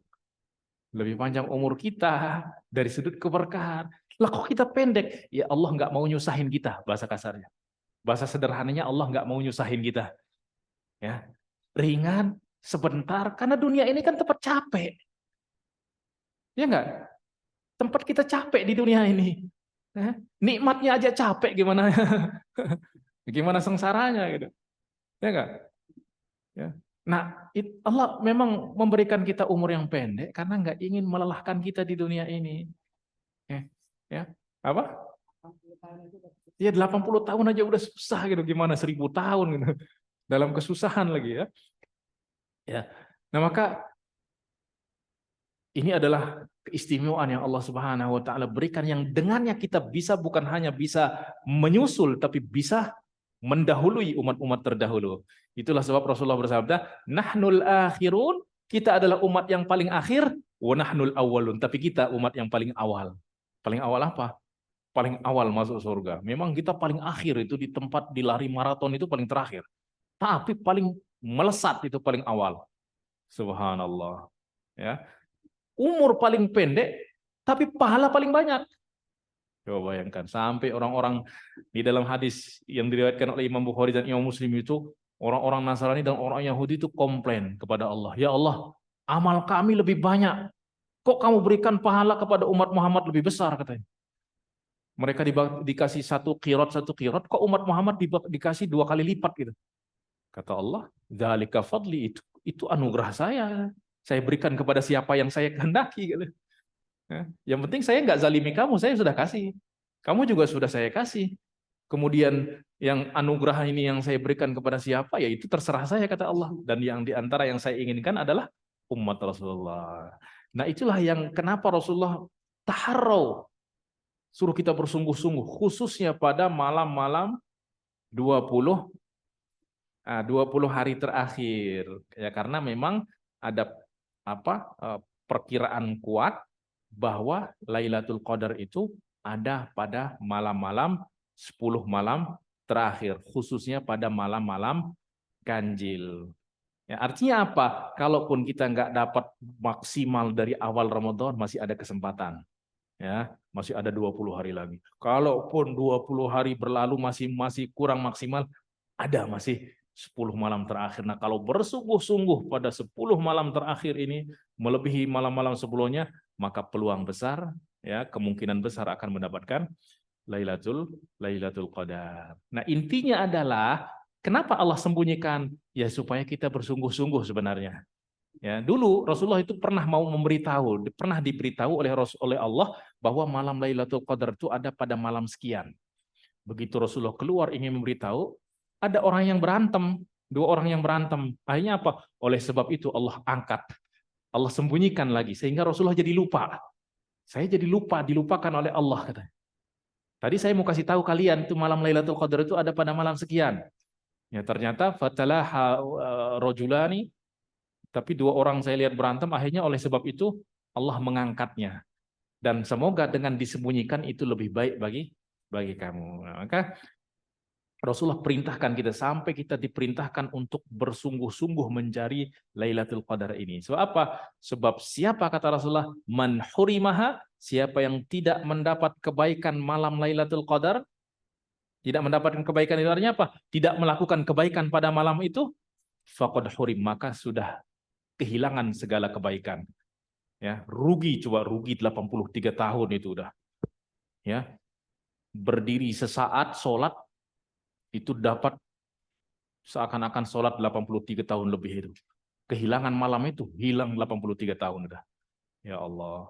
Ya. Nah maka tidak ada cara kecuali dengan bersungguh-sungguh. Dan supaya kita bisa maksimal, ya kita persiapkan diri, persiapkan fisik, persiapkan mental, persiapkan hati, persiapkan pikiran, sehingga kita masuk dalam bulan Ramadan itu dengan suasana yang betul-betul berbeda. Ya, dengan jiwa yang betul-betul sudah siap, ya, dengan hati yang betul-betul bersih, sehingga limpahan-limpahan anugerah karunia Allah Subhanahu wa taala itu betul-betul diserap oleh hati orang-orang yang memang betul-betul mempersiapkan diri. Nah, bulan Sya'ban adalah bulan di mana kita mempersiapkan diri. Ya, kita memuliakan bulan Sya'ban dengan kebaikan-kebaikan, itu artinya kita memuliakan bulan Ramadan. Ramadan adalah bulan mulia, maka siapa yang memuliakan Ramadan pasti dimuliakan oleh Allah Subhanahu wa taala. Dan siapa yang tidak memuliakan Ramadan, pasti Allah akan menghinakannya. Raghima anfu rajul. Ya, raghima anfu rajulin. Celaka, hina orang yang datang kepadanya Ramadan, tapi Ramadan berlalu, dia tidak diampuni dosa-dosanya. Itu artinya apa? Dia tidak memuliakan Ramadan, maka dihinakan oleh Allah Subhanahu wa taala. Baiklah hadirin yang dimuliakan Allah. Jadi pada kesempatan ini memang 2 tema sebenarnya, tema tentang keutamaan Sya'ban dan bulan Ramadan, ya, karena ya ini adalah kajian kita yang terakhir untuk kali ini, ya. Nah, sebab kita akan fokus nanti untuk beribadah, baca Quran, tahajud, tadarus dan lain sebagainya, ya. Maka sebagaimana juga para ulama-ulama terdahulu apabila sudah masuk bulan Ramadan, majelis-majelis ilmu di apa di diliburkan, diistirahatkan. Untuk apa? Untuk lebih maksimal di dalam membaca Al-Qur'an. Ya. Nah, maka hadirin yang dimuliakan Allah Subhanahu wa taala, semoga kita dicatat oleh Allah Subhanahu wa taala sebagai orang yang dapat memenangkan kemenangan-kemenangan yang ada pada bulan Ramadan ini, dan sungguh peluang itu ada di hadapan kita, ya, maka kita persiapkan diri. Kalaupun umur kita nggak sampai ke sana, kalau kita udah persiapkan, dapat pahalanya sempurna, kata Rasulullah Sallallahu Alaihi Wasallam, ya. Karena kalau kita sudah persiapkan itu kita udah niatin. Insya Allah kalaupun nggak kesampaian, pahalanya yang sampai. Nah, itu diantara anugerah Allah Subhanahu wa taala. Yang penting itu apa? Kita persiapkan, karena persiapan itu menunjukkan bahwa kita ada semangat untuk menyambutnya. Walhamdulillahirabbil alamin. Nas'alullah subhanahu wa taala an yuwaffiqana lima yuhibbu wa yardah. Kita cukupkan sekian, mungkin kita sempurnakan dengan tanya jawab. Ini ada yang mau ada waktu untuk bertanya? Ya, silakan ada. Silakan. Bismillahirrahmanirrahim. Assalamualaikum warahmatullahi wabarakatuh. Luar biasa Ustadz. Setiap tahun alhamdulillah kita sudah lewati ya, tapi tetap kita merasa bahwa ilmu kita baik tentang Ramadan ini masih jauh sekali. Tapi pada pagi hari ini Ustadz telah memberikan pencerahan-pencerahan kepada kita. Insya Allah kita semuanya bisa memasuki bulan Ramadan dengan penuh ketakwaan pada Allah Subhanahu wa taala. Ya. Saya izin berdiri boleh ya? Ya, silakan. Mohon maaf, saya mau bicara sama Ibu dulu. Ya, silakan Bu. Ya. Terima kasih. Assalamualaikum warahmatullahi wabarakatuh, Ibu semuanya. Pak Waalaikumsalam. Ya, hari ini adalah hari terakhir kita taklim. Ya, kita liburkan dulu. Mungkin nanti setelah Idul Fitri, mungkin kita taklim lagi. Pada kesempatan ini khusus kepada Ustadz, kami mengaturkan banyak-banyak terima kasih atas nama keluarga besar Syariah Asih, dan mohon maaf yang sebesarnya pada Ustadz, pada Ketua DKM Masjid, pada ibu-ibu semuanya, mungkin ibu-ibu yang tidak hadir pada pagi hari ini, kepada keluarganya kami mohon dibukakan pintu maaf yang seluas-luasnya. Dan kami mengajak kepada ibu-ibu semuanya, karena nanti akan disampaikan oleh Bu Marus, kegiatan-kegiatan yang tetap akan kita lakukan di bulan suci Ramadan. Mudah-mudahan kita selalu sehat ya, ibu-ibu semuanya ya. Jadi kita bisa tadi seperti disampaikan oleh Pak Ustadz, luar biasa sekali pahalanya di bulan Ramadan. Sungguh kita sebagai manusia yang sangat dimuliakan Allah, sebagai umat Islam, pahalanya mungkin tidak sama dengan yang lain ya, kita ya Allah ya Rob. Tinggal kita maunya aja ya Bu. Iya. Kita jaga kesehatan supaya kita bisa ibadah dengan sempurna, dengan lebih baik. Saya juga nggak kebayang Bu, pahala yang ya kepada kita semuanya ya. Yang penting kita ikhlas ya Bu, kita ikhlas, kita ridho, kita mencari ridho Allah. Ya itu barangkali yang dapat saya sampaikan ya, nanti mudah-mudahan ibu-ibu tetap istiqomah ya Bu. Nanti insya Allah kita ada kegiatan-kegiatan baik siang maupun malam hari, insya Allah kita akan adakan di Masjid Syariah Asih yang kita cintai ini. Nah, sekaligus kami bertanya Pak Ustadz tadi tentang Lailatul Qadar. Sebetulnya tanda-tandanya itu seperti apa sih? Kita suka penasaran. Ya, 1000 bulan luar biasa Ustadz. Ya. Nggak 10 kali aja udah ini senang banget ya Bu, apalagi 1000 bulan, subhanallah. Itu saja, terima kasih. Assalamualaikum warahmatullahi wabarakatuh. Mungkin akan ditambah oleh Bu. Ya baik. Apa sih tanda-tandanya Lailatul Qadar itu? Ya, banyak tanda-tanda yang sebenarnya, tapi tanda-tanda tersebut biasanya akan dilihat tergantung dari situasi kesucian hati setiap orang. Kalau para solihin terdahulu, para aulia itu memang nyata, bagi mereka itu nyata. Sehingga Imam Ghazali itu merekam setiap, dia tahu itu. ya, malam Lailatul Qadar itu pada malam keberapa? Karena memang setiap tahunnya itu beliau ikuti, oh malam ini, tahun ini dia ada, saya dapetin dia sekian. Kemudian diperhatikan awal Ramadan hari sekian. Oh, hari Lailatul Qadar hari sekian. Sehingga beliau catat di dalam kitabnya bahwa apabila awal hari Ramadan itu hari sekian, maka Lailatul Qadar pada malam sekian. Nah, itu rumus Imam Ghazali. Coba saya bacakan ya. Ya. Ya, tetapi bagi kita terkadang karena memang kerohanian kita yang masih lemah, itu sinyal-sinyal itu nggak ketangkap gitu. Ya, cahaya-cahayanya itu nggak ketangkap. Kenapa? Karena uh, mata batin kita itu masih tertutup oleh kabut-kabut seperti itu. Nah, tetapi yang paling penting adalah bukan melihat seperti yang saya tegaskan tadi, bukan melihat tanda, tetapi kesungguhan kita itu yang paling penting. Ya, nah itulah sebabnya Rasulullah Shallallahu Alaihi Wasallam mengatakan bahwa semoga dengan disembunyikan ini itu lebih baik bagi kalian. Kenapa? Karena kita akan bersungguh-sungguh untuk mencarinya. Coba bayangkan kalau kondisi semangat umat di dalam beribadah saat ini dikasih tahu malam Lailatul Qadar itu malam sekian. Kira-kira sebelumnya itu bersungguh-sungguh nggak? Saya mah nanti nunggu malam Lailatul Qadar aja deh. Udah malam itu lewat. Malam Lailatul Qadar sudah berlalu. Tapi karena dengan disembunyikan itu, maka orang akan bersungguh-sungguh. Dengan kesungguhan itulah dia akan mendapati Lailatul Qadar tersebut. Ya walaupun mungkin para imam itu ya mereka karena mereka melihat tanda-tandanya itu direkam, gitu. Artinya dicatat, ya misalnya.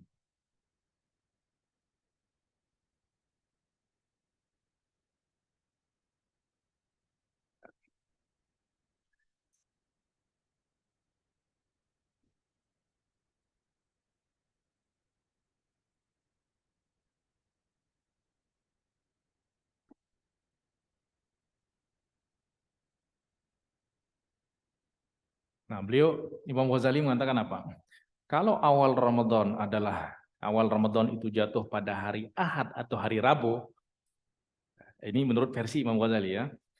Hari Ahad dan hari Rabu, maka Lailatul Qadar itu ada pada malam 29 kan. Ya.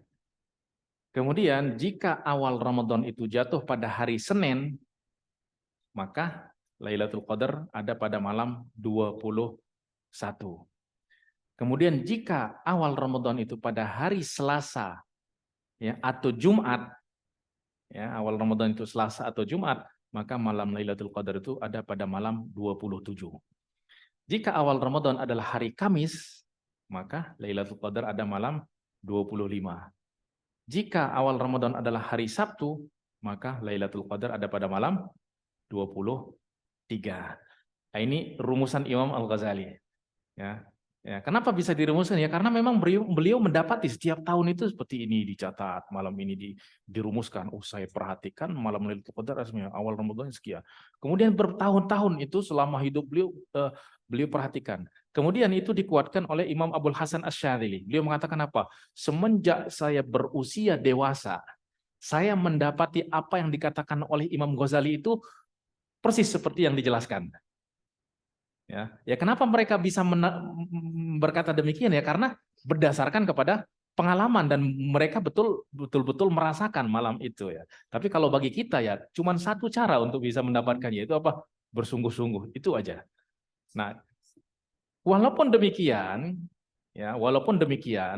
tetap aja kita harus bersungguh-sungguh. Kenapa? Ya, karena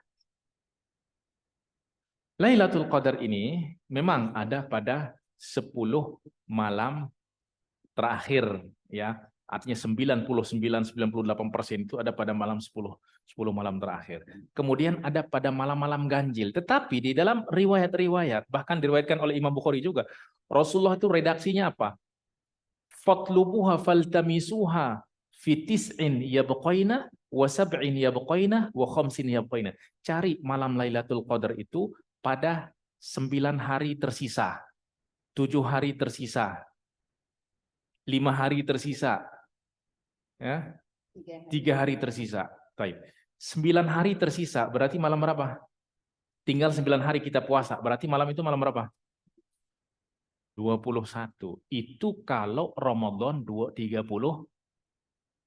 Lah kalau Ramadan itu 29 hari, tersisa 9 hari, mananya apa? Nah, kan di situ disembunyikan. Bisa jadi bisa berpeluang pada malam-malam genap juga. Itulah sebabnya iltamisuha fil ashril akhir. Ya udah, cari pada 10 malam terakhir. Walaupun memang penekanannya pada malam-malam ganjil. Artinya peluang besarnya itu pada malam-malam ganjil. Kemudian ada masalah baru lagi ini. Malam Lailatul Qadar itu hanya sekali saja.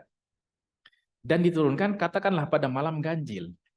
Tapi kita di Indonesia berpuasa itu, hari berpuasa kan beda. Muhammadiyah sama NU kan beda, mau pemerintah. Nah, malam ganjil ini menurut siapa? Menurut Muhammadiyah atau menurut... Nah, kalau misalnya kita, ya katakanlah pemerintah, ya. Sementara Lailatul Qadar itu hanya sekali. Kalau kita hanya nyari malam ganjil, nah ganjil menurut kita atau menurut yang satu lagi gitu. Ya enggak? Artinya peluang melesetnya itu besar. Nah, maka caranya memang sengaja Allah sembunyikan itu supaya tujuannya supaya kita bersungguh-sungguh. Walaupun ada sedikit-sedikit bocoran-bocoran, tapi kan nggak bisa ngandelin bocoran itu gitu. Ya.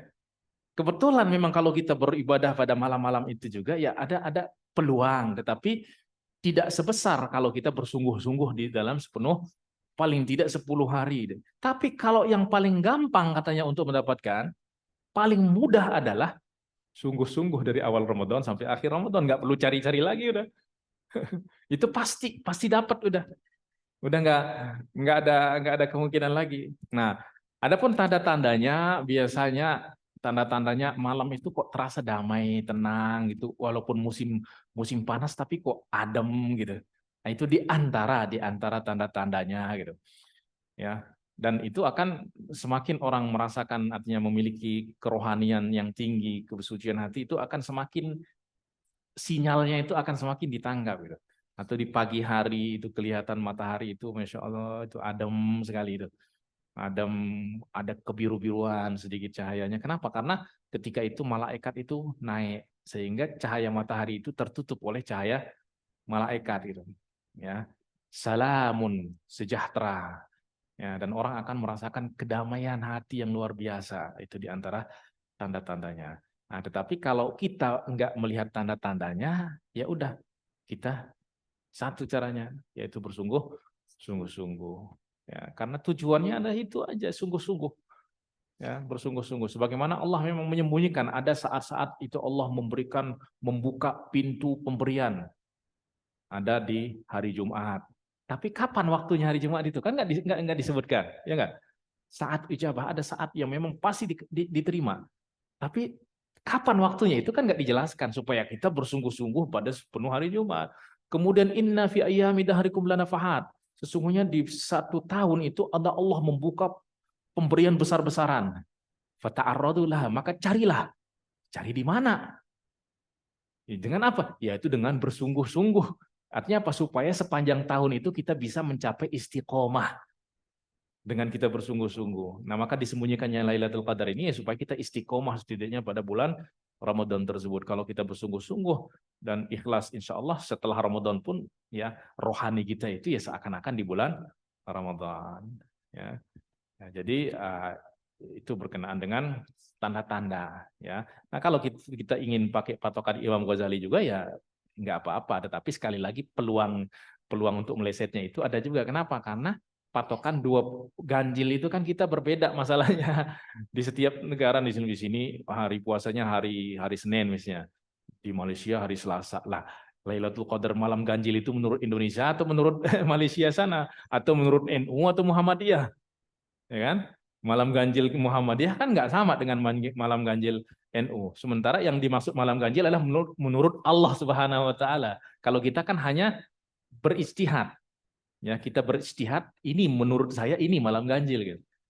Nah, maka ya sekali lagi walaupun memang kita harus mana yang kita anggap itu adalah malam ganjil kita lebih sungguh, Ya adapun mendapatkan atau enggak itu ya itu anugerah Allah Subhanahu wa taala. Yang penting adalah ya kita bersungguh-sungguh. Kalau kata Sayyidina Abdullah bin Mas'ud lebih mudah lagi kalau orang bersungguh-sungguh selama setahun ya itu udah pasti 100%, itu 200% bahkan dapat Lailatul Qadar. Atau kalau enggak bisa setahun ya setidaknya ya selama 1 bulan Ramadan tersebut ya. Wallahu taala a'lam. Tanya satu boleh? Ya, silakan. Assalamualaikum warahmatullahi wabarakatuh. Waalaikumsalam. Mengenai malam Lailatul Qadar tadi, itu yang dikatakan misalnya malam ini turun Lailatul Qadar itu mulai dari maghrib sampai subuh, Ya. bukan Jadi, sesaat gitu kan? bukan. Ya. Ya, jadi malam itu dimulai dari terbenamnya matahari. Jadi di situ sudah dianggap Lailatul Qadar. Salamun hiya hatta matla'il fajar. Ya, sampai terbit fajar. Itu menunjukkan bahwa waktunya itu durasinya itu panjang. Malam ya, malam Lailatul Qadar. Jadi malam itu oleh sebab itu dari berbuka puasa itu kita sudah persiapkan diri. Ya, terlebih ya pada apa hari-hari ataupun malam-malam yang ya kita perkirakan gitu. Nah, itu kita harus betul-betul mempersiapkan dari maghrib itu kita harus jaga hati, jaga seluruh anggota tubuh kita itu kita jaga. Kemudian kita memperbanyak sedekah, memperbanyak zikir, memperbanyak kebaikan-kebaikan. Ya, kalau bisa semua jenis kebaikan itu kita buat walaupun sedikit-sedikit. Ya kenapa? Karena 83 tahun lebih. Ya, artinya ada kebaikan-kebaikan jenis-jenis kebaikan itu yang kita lakukan. Ya, bersedekah, baca Quran, zikir, sholat, ya, dan lain sebagainya. Ya. Mungkin ada pertanyaan satu Pak di sini ada, apakah ada hadisnya saling minta maaf pada nisfu Sya'ban memasuki Ramadan, ziarah menjelang Ramadan dan Idul Fitri? Memang dalil secara khusus, hadis yang secara khusus untuk minta maaf memang tidak ada. Tetapi itu difahami dari hadis yang tadi, keutamaan malam nisfu Sya'ban di mana Allah memberi ampunan kepada semua orang kecuali 2, yaitu orang musyrik dan orang yang bermusuhan. Dengan kita memaafkan itu artinya kita akan ya mungkin ada permusuhan, ada kebencian dan lain sebagainya itu menjadi cair. Ya maka untuk apa supaya kita tidak bermusuhan pada malam tersebut ya caranya kita saling minta maaf. Nah, kenapa sebelum menjelang Ramadan? Supaya kita tidak bawa beban di dalam bulan Ramadan, supaya hati kita itu betul-betul bersih di bulan Ramadan. Ya. Nah, apakah ini perlu kepada dalil? Para ulama mengatakan hal-hal yang bersifat adab akhlak itu nggak perlu kepada hadis, nggak perlu kepada dalil. Hal-hal yang bersifat akhlak, bersifat adab, kebaikan itu nggak perlu kepada dalil khusus. Saling minta maaf itu nggak perlu kepada dalil, memang sudah merupakan kebaikan, ya. Saling memaafkan itu adalah memang sudah masuk di dalam apa? Di dalam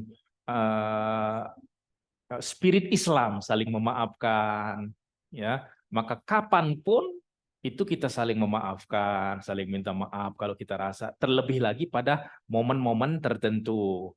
Ya, yaitu momen-momen tertentu seperti nisfu Sya'ban, sebelum menjelang Ramadan, supaya kita masuk Ramadan itu hati kita itu nggak ada beban lagi gitu, nggak ada permusuhan, nggak ada kebencian dan lain sebagainya.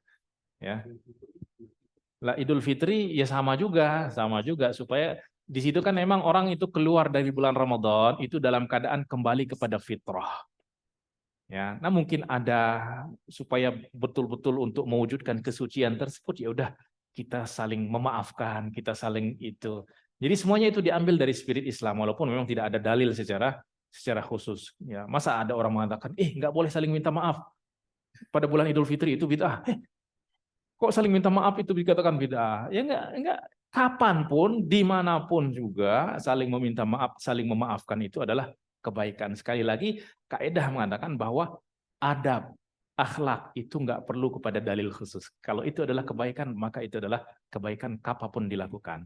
Ya, tanda baik itu adalah kapanpun kita lakukan dia pasti baik, enggak akan berubah menjadi keburukan gitu. Ya. Silakan Ibu-ibu, ada yang bertanya?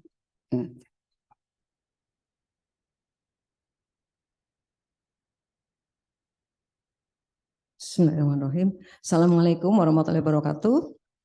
Assalamualaikum. Pak Ustadz, itu dengan ayat innallaha wa malaikatahu yusholluna 'alan nabi, bahwa kita itu harapkan banyak-banyak membaca selawat. Nah, selawat itu kan macam-macam sekali Pak Ustadz. Iya. Selawat mana yang utama? Karena ada beberapa orang yang bilang selawat itu banyak yang bid'ah katanya.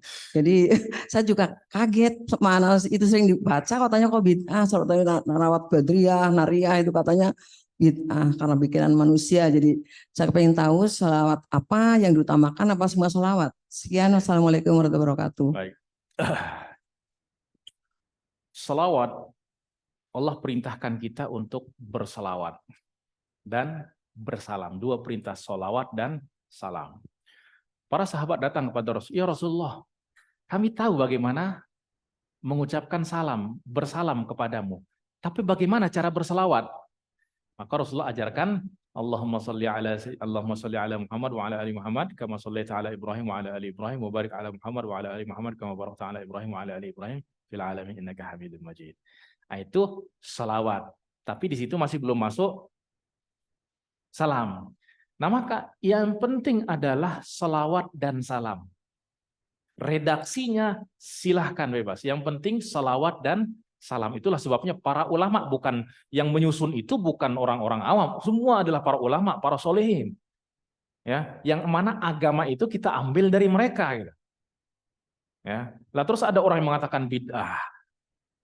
Ya, pertama, kalau kita mengatakan selain daripada salawat Ibrahimiyah itu adalah salawat bid'ah, lah kita bilang sallallahu alaihi wasallam itu juga bid'ah karena itu nggak diajarin cara redaksi itu nggak dari Rasulullah. Tapi karena Allah perintahkan kita untuk bersalawat dan bersalam, ya udah para ulama menyusun entah itu redaksi salawat Ibrahimiyah, tapi disempurnakan juga dengan salamnya juga.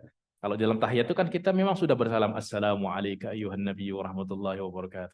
Kemudian Allahumma sholli ala sayyidina Muhammad. Tapi itu tidak mencakup salam di situ dan kita diperintahkan untuk salawat dan salam. Maka disempurnakan juga bersalawat, bersalam kepada Rasul bahkan juga kepada ahli ya, keluarga Rasulullah sallallahu alaihi wasallam. Nah, maka dengan salawat apapun itu yang penting salawat ya. Dan disusun oleh para ulama yang tentu mereka tahu makna-makna dan semua makna-makna itu memang diambil dari makna-maknanya itu diserap walaupun mungkin redaksinya berbeda, diserap dari Al-Qur'an, dari hadis ya. Allahumma sholli ala sayyidina Muhammadin abdika wa rasulika nabiyil ummi. Itu kan semuanya juga dari redaksinya juga diambil di kombinasikan dari berbagai macam yang ada di dalam Al-Quran, yang ada di dalam hadis. Ala habibika, Habib Muhammad Rasulullah adalah kekasih Allah. Kita mengatakan Habibullah, kok salah? Ya nggak bisa. Jadi para ulama mengatakan yang penting kita berselawat dengan redaksi apa saja. Kalau bisa kita gunakan semua redaksi itu ya kita pakai. Ya. Salawat Ibrahimiyah, salawat nariyah, salawat apalah, salawat munjiyah, salawat semua kita salawat, ya, ya. Walaupun ada orang yang mengatakan beda, ya udah itu urusan mereka. Nggak mau berselawat dengan yang itu ya sudah nggak apa-apa. Kita ada panutan kita, ada yang kita ikuti. Oh, toh bukan kita yang ngarang-ngarang sendiri, ya kan? Kita ngarang-ngarang sendiri bukan kita yang ngarang-ngarang, para ulama. Ya, yang memang sudah terkenal kealimannya, terkenal kesolehannya, terkenal Imam Al-Jazuli yang menulis Dalailul Khairat itu kan kumpulan-kumpulan salawat dengan berbagai macam redaksi. Ya, itu kisah beliau menulis itu apa? Beliau melihat ada seorang perempuan mau ambil air, ternyata air sumurnya kering. Yaudah akhirnya duduk aja bersalawat di situ. Tiba-tiba airnya keluar. Akhirnya dari situ beliau takjub langsung menyusun redaksi-redaksi selawat yang begitu kumpulkan selawat-selawat tersebut. Ya maka dengan redaksi apa saja yang penting perintahnya adalah bersalawat dan bersalam. Kenapa? Karena ini memang ibadah yang tidak dijelaskan detailnya di dalam oleh Rasulullah. Beda dengan sholat itu detailnya itu sudah dijelaskan. Puasa caranya sudah dijelaskan. Ya. Tapi kalau zikir itu waktunya kapan, caranya bagaimana, itu kan nggak dijelaskan. Dengan zikir yang mana, itu kan nggak dijelaskan. Zikir mana saja, di mana saja, dalam keadaan berdiri, berjalan, duduk, berzikir, itu artinya yang diberikan keluasan. Ya, maka selawat juga sama seperti itu. Ya, jadi nggak usah kita hiraukan orang yang katakan bid'ah dan lain sebagainya. Kita ikut para ulama. Yang katakan bid'ah itu siapa? Kalau dia adalah seorang imam, ya nggak apa-apa kita ikut. Tapi kalau hanya sekedar ya, ya ikutilah panutan kita itu para ulama. Ya, Allah taala alam. Ya. Assalamualaikum warahmatullahi wabarakatuh. Waalaikumsalam. Tanya Pak Ustadz. Ya, silakan.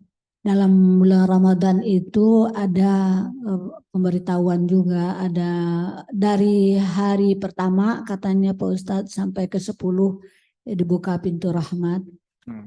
Dari 10 sampai 20 dibukanya pintu taubat. Ya. Dan dari 20 sampai terakhir itu dibukanya pintu, dijauhkan dari siksaan api neraka. Jadi ini mohon penjelasan Pak Ustadz. Yang kedua tadi zikir kita ya, kita masuk pasar gitu Pak Ustadz. Kita banyak zikir yang kita baca gitu ya. Terus kita baca la ilaha illallah wahdahu la syarikalah lahul mulku wa lahul hamdu yuhyi wa yumi. Saya baca tambah itu Pak Ustadz. Yuhyi wa yumi wa huwa ala kulli syai'in ada qadir. tambahan yang ada memang di dalam hadis-hadis itu banyak kan yang sampai la ilaha illallah wahdahu la syarikalah lahul mulku wa lahul hamdu wa huwa ala kulli syai'in qadir. Yuhyi wa yumit ini diambil dari sifat-sifat Allah yang memang maha menghidupkan dan jadi terkadang di dalam zikir-zikir itu dikombinasikan dari berbagai macam riwayat. Jadi redaksi yang seperti itu memang terkadang tidak ada. Seperti kita berdoa di dalam apa? Di dalam duduk di antara dua sujud. Rabbighfirli warhamni wajburni warfa'ni warzuqni wahdini wa'afini wa'fu anni. Itu kalau kita cari redaksinya di dalam hadis nggak ketemu dengan redaksi yang sempurna begitu. Itu dikombinasikan dari berbagai macam riwayat. Dalam riwayat ini ada lafaz ini, tidak ada dalam lafaz lain. Akhirnya oleh para ulama digabungkan semuanya sehingga mencakup ada tujuh kalimat di situ. Ya, 7 kata. Rabbighfirli warhamni wajburni warfa'ni warzuqni wahdini wa'afini. Kemudian wa'fu anni itu enggak ada dalam hadis tapi itu tambahan dari Imam Ghazali. Ya, tambahan dari Imam Ghazali. Jadi tambahan yuhyi wa yumit memang banyak di dalam zikir yang disusun oleh para ulama ditambahkan yuhyi wa yumit karena memang di dalam Al-Qur'an yuhyi wa yumit itu disebutkan. Ya, jadi dibaca dengan tanpa yuhyi wa yumit juga itu sudah mendapatkan pahala yang sama, ditambah lagi tidak ada masalah. Ya, karena itu juga pujian kepada Allah Subhanahu wa taala. Kemudian tentang pembagian awal Ramadan, pertengahan Ramadan, akhirnya memang ada di dalam hadis yang diriwayatkan Imam Ibnu Khuzaimah ya dari Sayyidina Abu Hurairah radhiyallahu anhu dari Hudzaifah radhiyallahu anhu. Rasulullah sallallahu alaihi wasallam bersabda, "Qad adhallakum syahrun mubarak, syahrun awwaluhu maghfirah, ya, awwaluhu rahmah wa awsatuhu maghfirah wa akhiruhu 'itqun minan nar." Telah datang kepada kalian bulan yang mulia, bulan yang awalnya adalah rahmat, pertengahannya adalah maghfirah, akhirnya adalah pembebasan dari api neraka. Tapi para ulama mengatakan bahwa status hadis ini adalah dhaif. Ya, dhaif karena di situ ada perawi. Tetapi para ulama tetap menyebutkan itu di dalam tujuannya untuk memotivasi kita beramal di dalam bulan Ramadan. Jadi tidak masalah hadis-hadis itu diriwayatkan walaupun dhaif bahkan diamalkan. Karena apa? Karena tujuannya adalah untuk memotivasi dan hadis-hadis di dalam motivasi, targhib, terhib, adab dan lain sebagainya itu para ulama mengamalkan hadis-hadis dhaif. Ya, kemudian sebagai bahan renungan saja, ya artinya bulan Ramadan itu adalah rahmat. Ya, dari awal sampai akhir itulah rahmat. Maghfirah dari awal sampai akhir tadi disebutkan bahwa setiap malam itu ada orang yang dibebaskan dari api neraka dari awal Ramadan, bahkan bukan malam saja, malam Ramadan, siang Ramadan itu ada yang dibebaskan dari awal sampai akhir. Kemudian ampunan juga ya dari awal sampai akhir. Ya, jadi ada redaksi tentang pembagian awalnya adalah rahmat itu hanya sekedar untuk memotivasi kita untuk semakin bersungguh-sungguh gitu. Ya, ya. Ada hadisnya tapi sanadnya yang dhaif. Ya, sanadnya yang dhaif. Tetapi ya sekali lagi ini di dalam kaitannya dengan fadilah-fadilah amal, maka para ulama ya tetap saja meriwayatkan hadis-hadis tersebut. Kemudian kalau kita ya ini hanya sebagai renungan saja ya. Ya kita lihat dari kata Ramadan itu memang yang menunjukkan kepada kandungannya. Ya, awal Ramadan awalnya huruf apa? Ro, ya, bukan R ya. Ro itu ada ro, ya. Ro itu rahmat. Kemudian setelah itu apa? Mim, maghfirah. Awaluhu rahmah, awsatu pertengahannya maghfirah. Terus dot, ya, domanun lil jannah. Doman itu artinya apa? Doman itu jaminan. Jaminan surga. Ya. Alif nun amanun minan nar. Aman dari api neraka, yaitu selamat dari api neraka. Rahmat, maghfirah, jaminan surga, selamat dari api neraka. Dan itu memang itu adalah kandungan dari Ramadan. Dalilnya apa? Ya itu nggak ada dalil kalau seperti itu, hanya sekedar bahan renungan. Ya, melihat kepada fadilah-fadilah Ramadan, ternyata memang makna-makna itu ya ada gitu semua. Rahmat ada, maghfirah ada, jaminan surga ada, kemudian apa? Itqun, pembebasan dari api neraka juga sudah ada. Ya sehingga kebetulan entah kebetulan atau apa, yang penting ya yaitu hanya untuk menambah ya motivasi kita di dalam memaknai Ramadan. Ya, Pak Ustadz. Ya. Assalamualaikum warahmatullahi wabarakatuh. Waalaikumsalam warahmatullahi. Yang sering dilakukan dalam malam nisfu Saban itu dalam doanya yang pertama minta dipanjangkan umurnya. Ya. Maksudnya dipanjangkan umurnya itu apa? Dipanjangkan, benar-benar dipanjangkan umurnya apa? Panjang dalam kebaikan. Ya. Karena setahu saya dalam Al-Quran itu kalau nggak salah surat Al-Fatir itu Allah tidak akan mengurangi dan tidak akan menambah umur manusia. Itu yang pertama. Yang kedua, dalam doa nisfu Saban itu dan mengatakan akan menentukan nasib kita ke depan. Mungkin bisa merubah dari yang tidak baik menjadi yang baik. Itu betul atau enggak, Pak? Terima kasih. Assalamualaikum warahmatullahi wabarakatuh. Ya, pertama emang berkenaan dengan umur. Berkenaan dengan umur yang harus kita yakini bahwa umur itu sudah ditetapkan oleh Allah Subhanahu wa taala, tidak akan bertambah dan tidak akan berkurang. Tapi kalau memang demikian, kenapa kita berdoa supaya dipanjangkan umur? Maksudnya apa? Bahkan di dalam hadis Rasulullah juga, barang siapa man ahabba an yubsata lahu fi rizqihi wa yunsa lahu fi athari, siapa yang ingin rizkinya diluaskan, umurnya dipanjangkan, falyasil rahimahu. Bukankah umur itu sudah ditetapkan, kenapa bisa dipanjang dipendekkan gitu? Ya, jadi para ulama pun telah menjelaskan. Ada yang maknanya, ya makna yang sederhana adalah makna dipanjangkan itu artinya diberikan keberkahan. Ya, diberikan keberkahan artinya walaupun umurnya pendek, tetapi amal yang didapati itu banyak berkah gitu, melimpah gitu.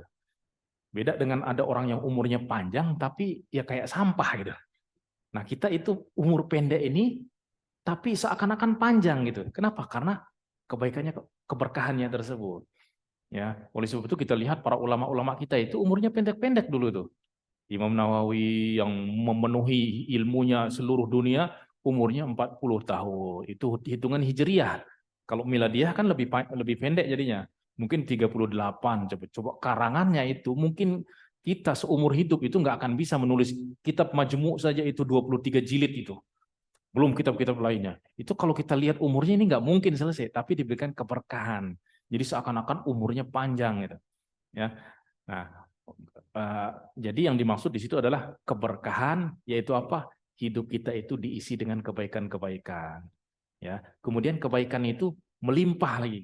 Ya, kebaikan yang melimpah. Nah, itu di antara maknanya. Makna yang kedua ini makna yang agak rumit sedikit, berkenaan dengan kitab yang menulis takdir.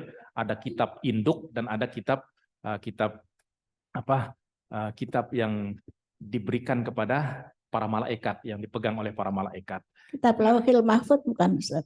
Ya, di Lauhil Mahfuz. Ya. itu di dalam kitab induk Lauhul Mahfuz memang sudah tertulis umurnya sekian sekian sekian. Ya. Kemudian di dalam kitab yang tercatat di dalam malaikat itu bahwa fulan ini kalau dia berziarah maka umurnya menjadi 80 tahun. Tapi kalau dia nggak menyambung silaturahim, umurnya 60 tahun. Ya. Tapi di dalam yang di sana itu udah tertulis umurnya itu berapa gitu.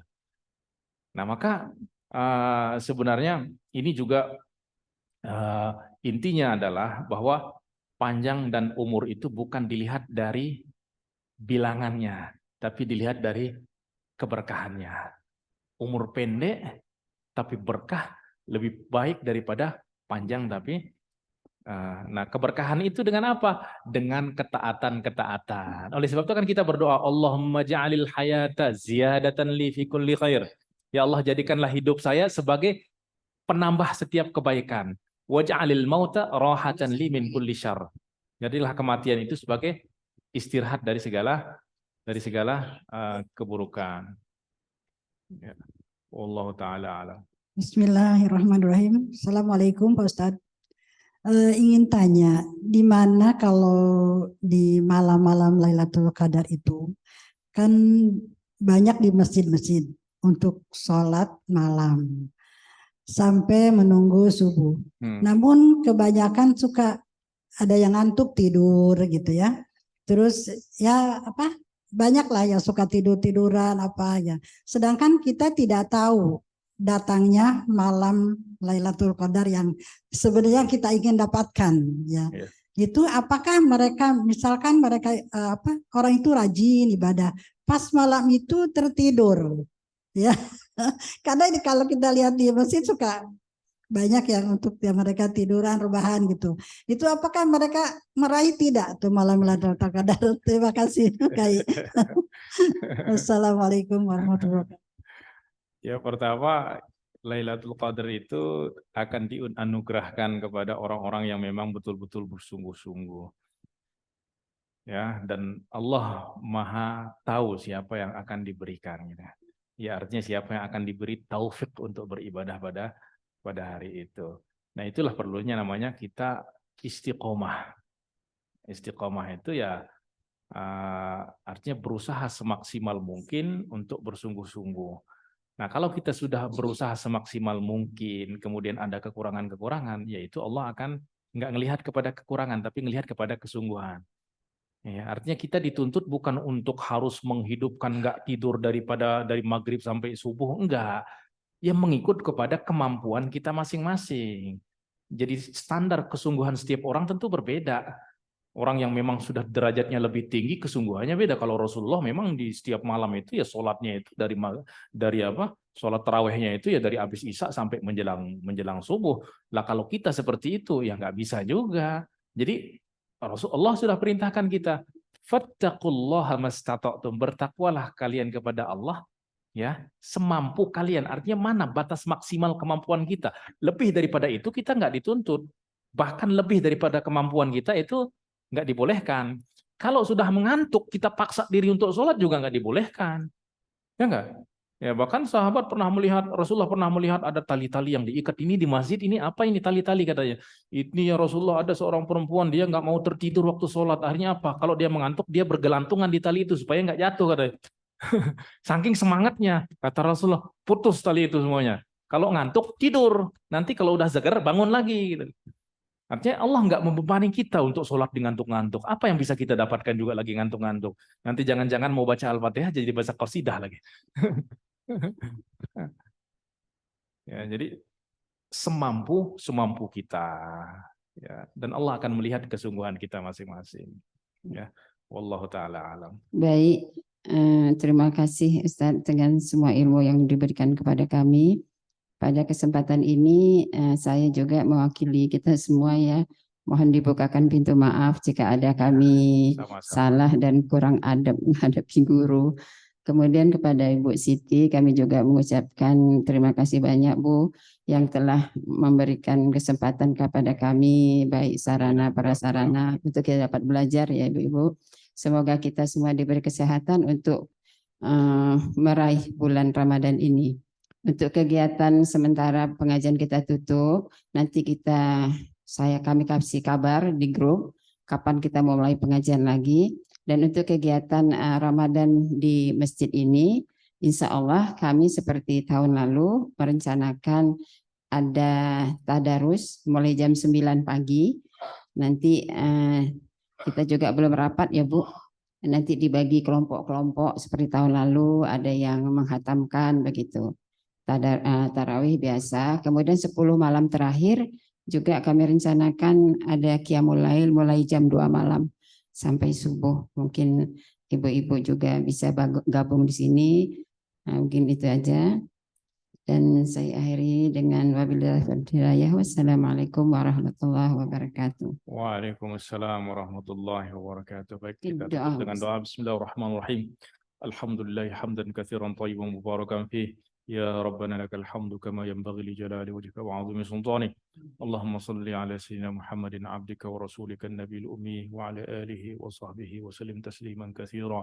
Allahumma ya muqallibal qulub tsabbit qulubana ala dinik. Allahumma tsabbitna bil qawli tsabit fil hayatid dunya wal akhirah.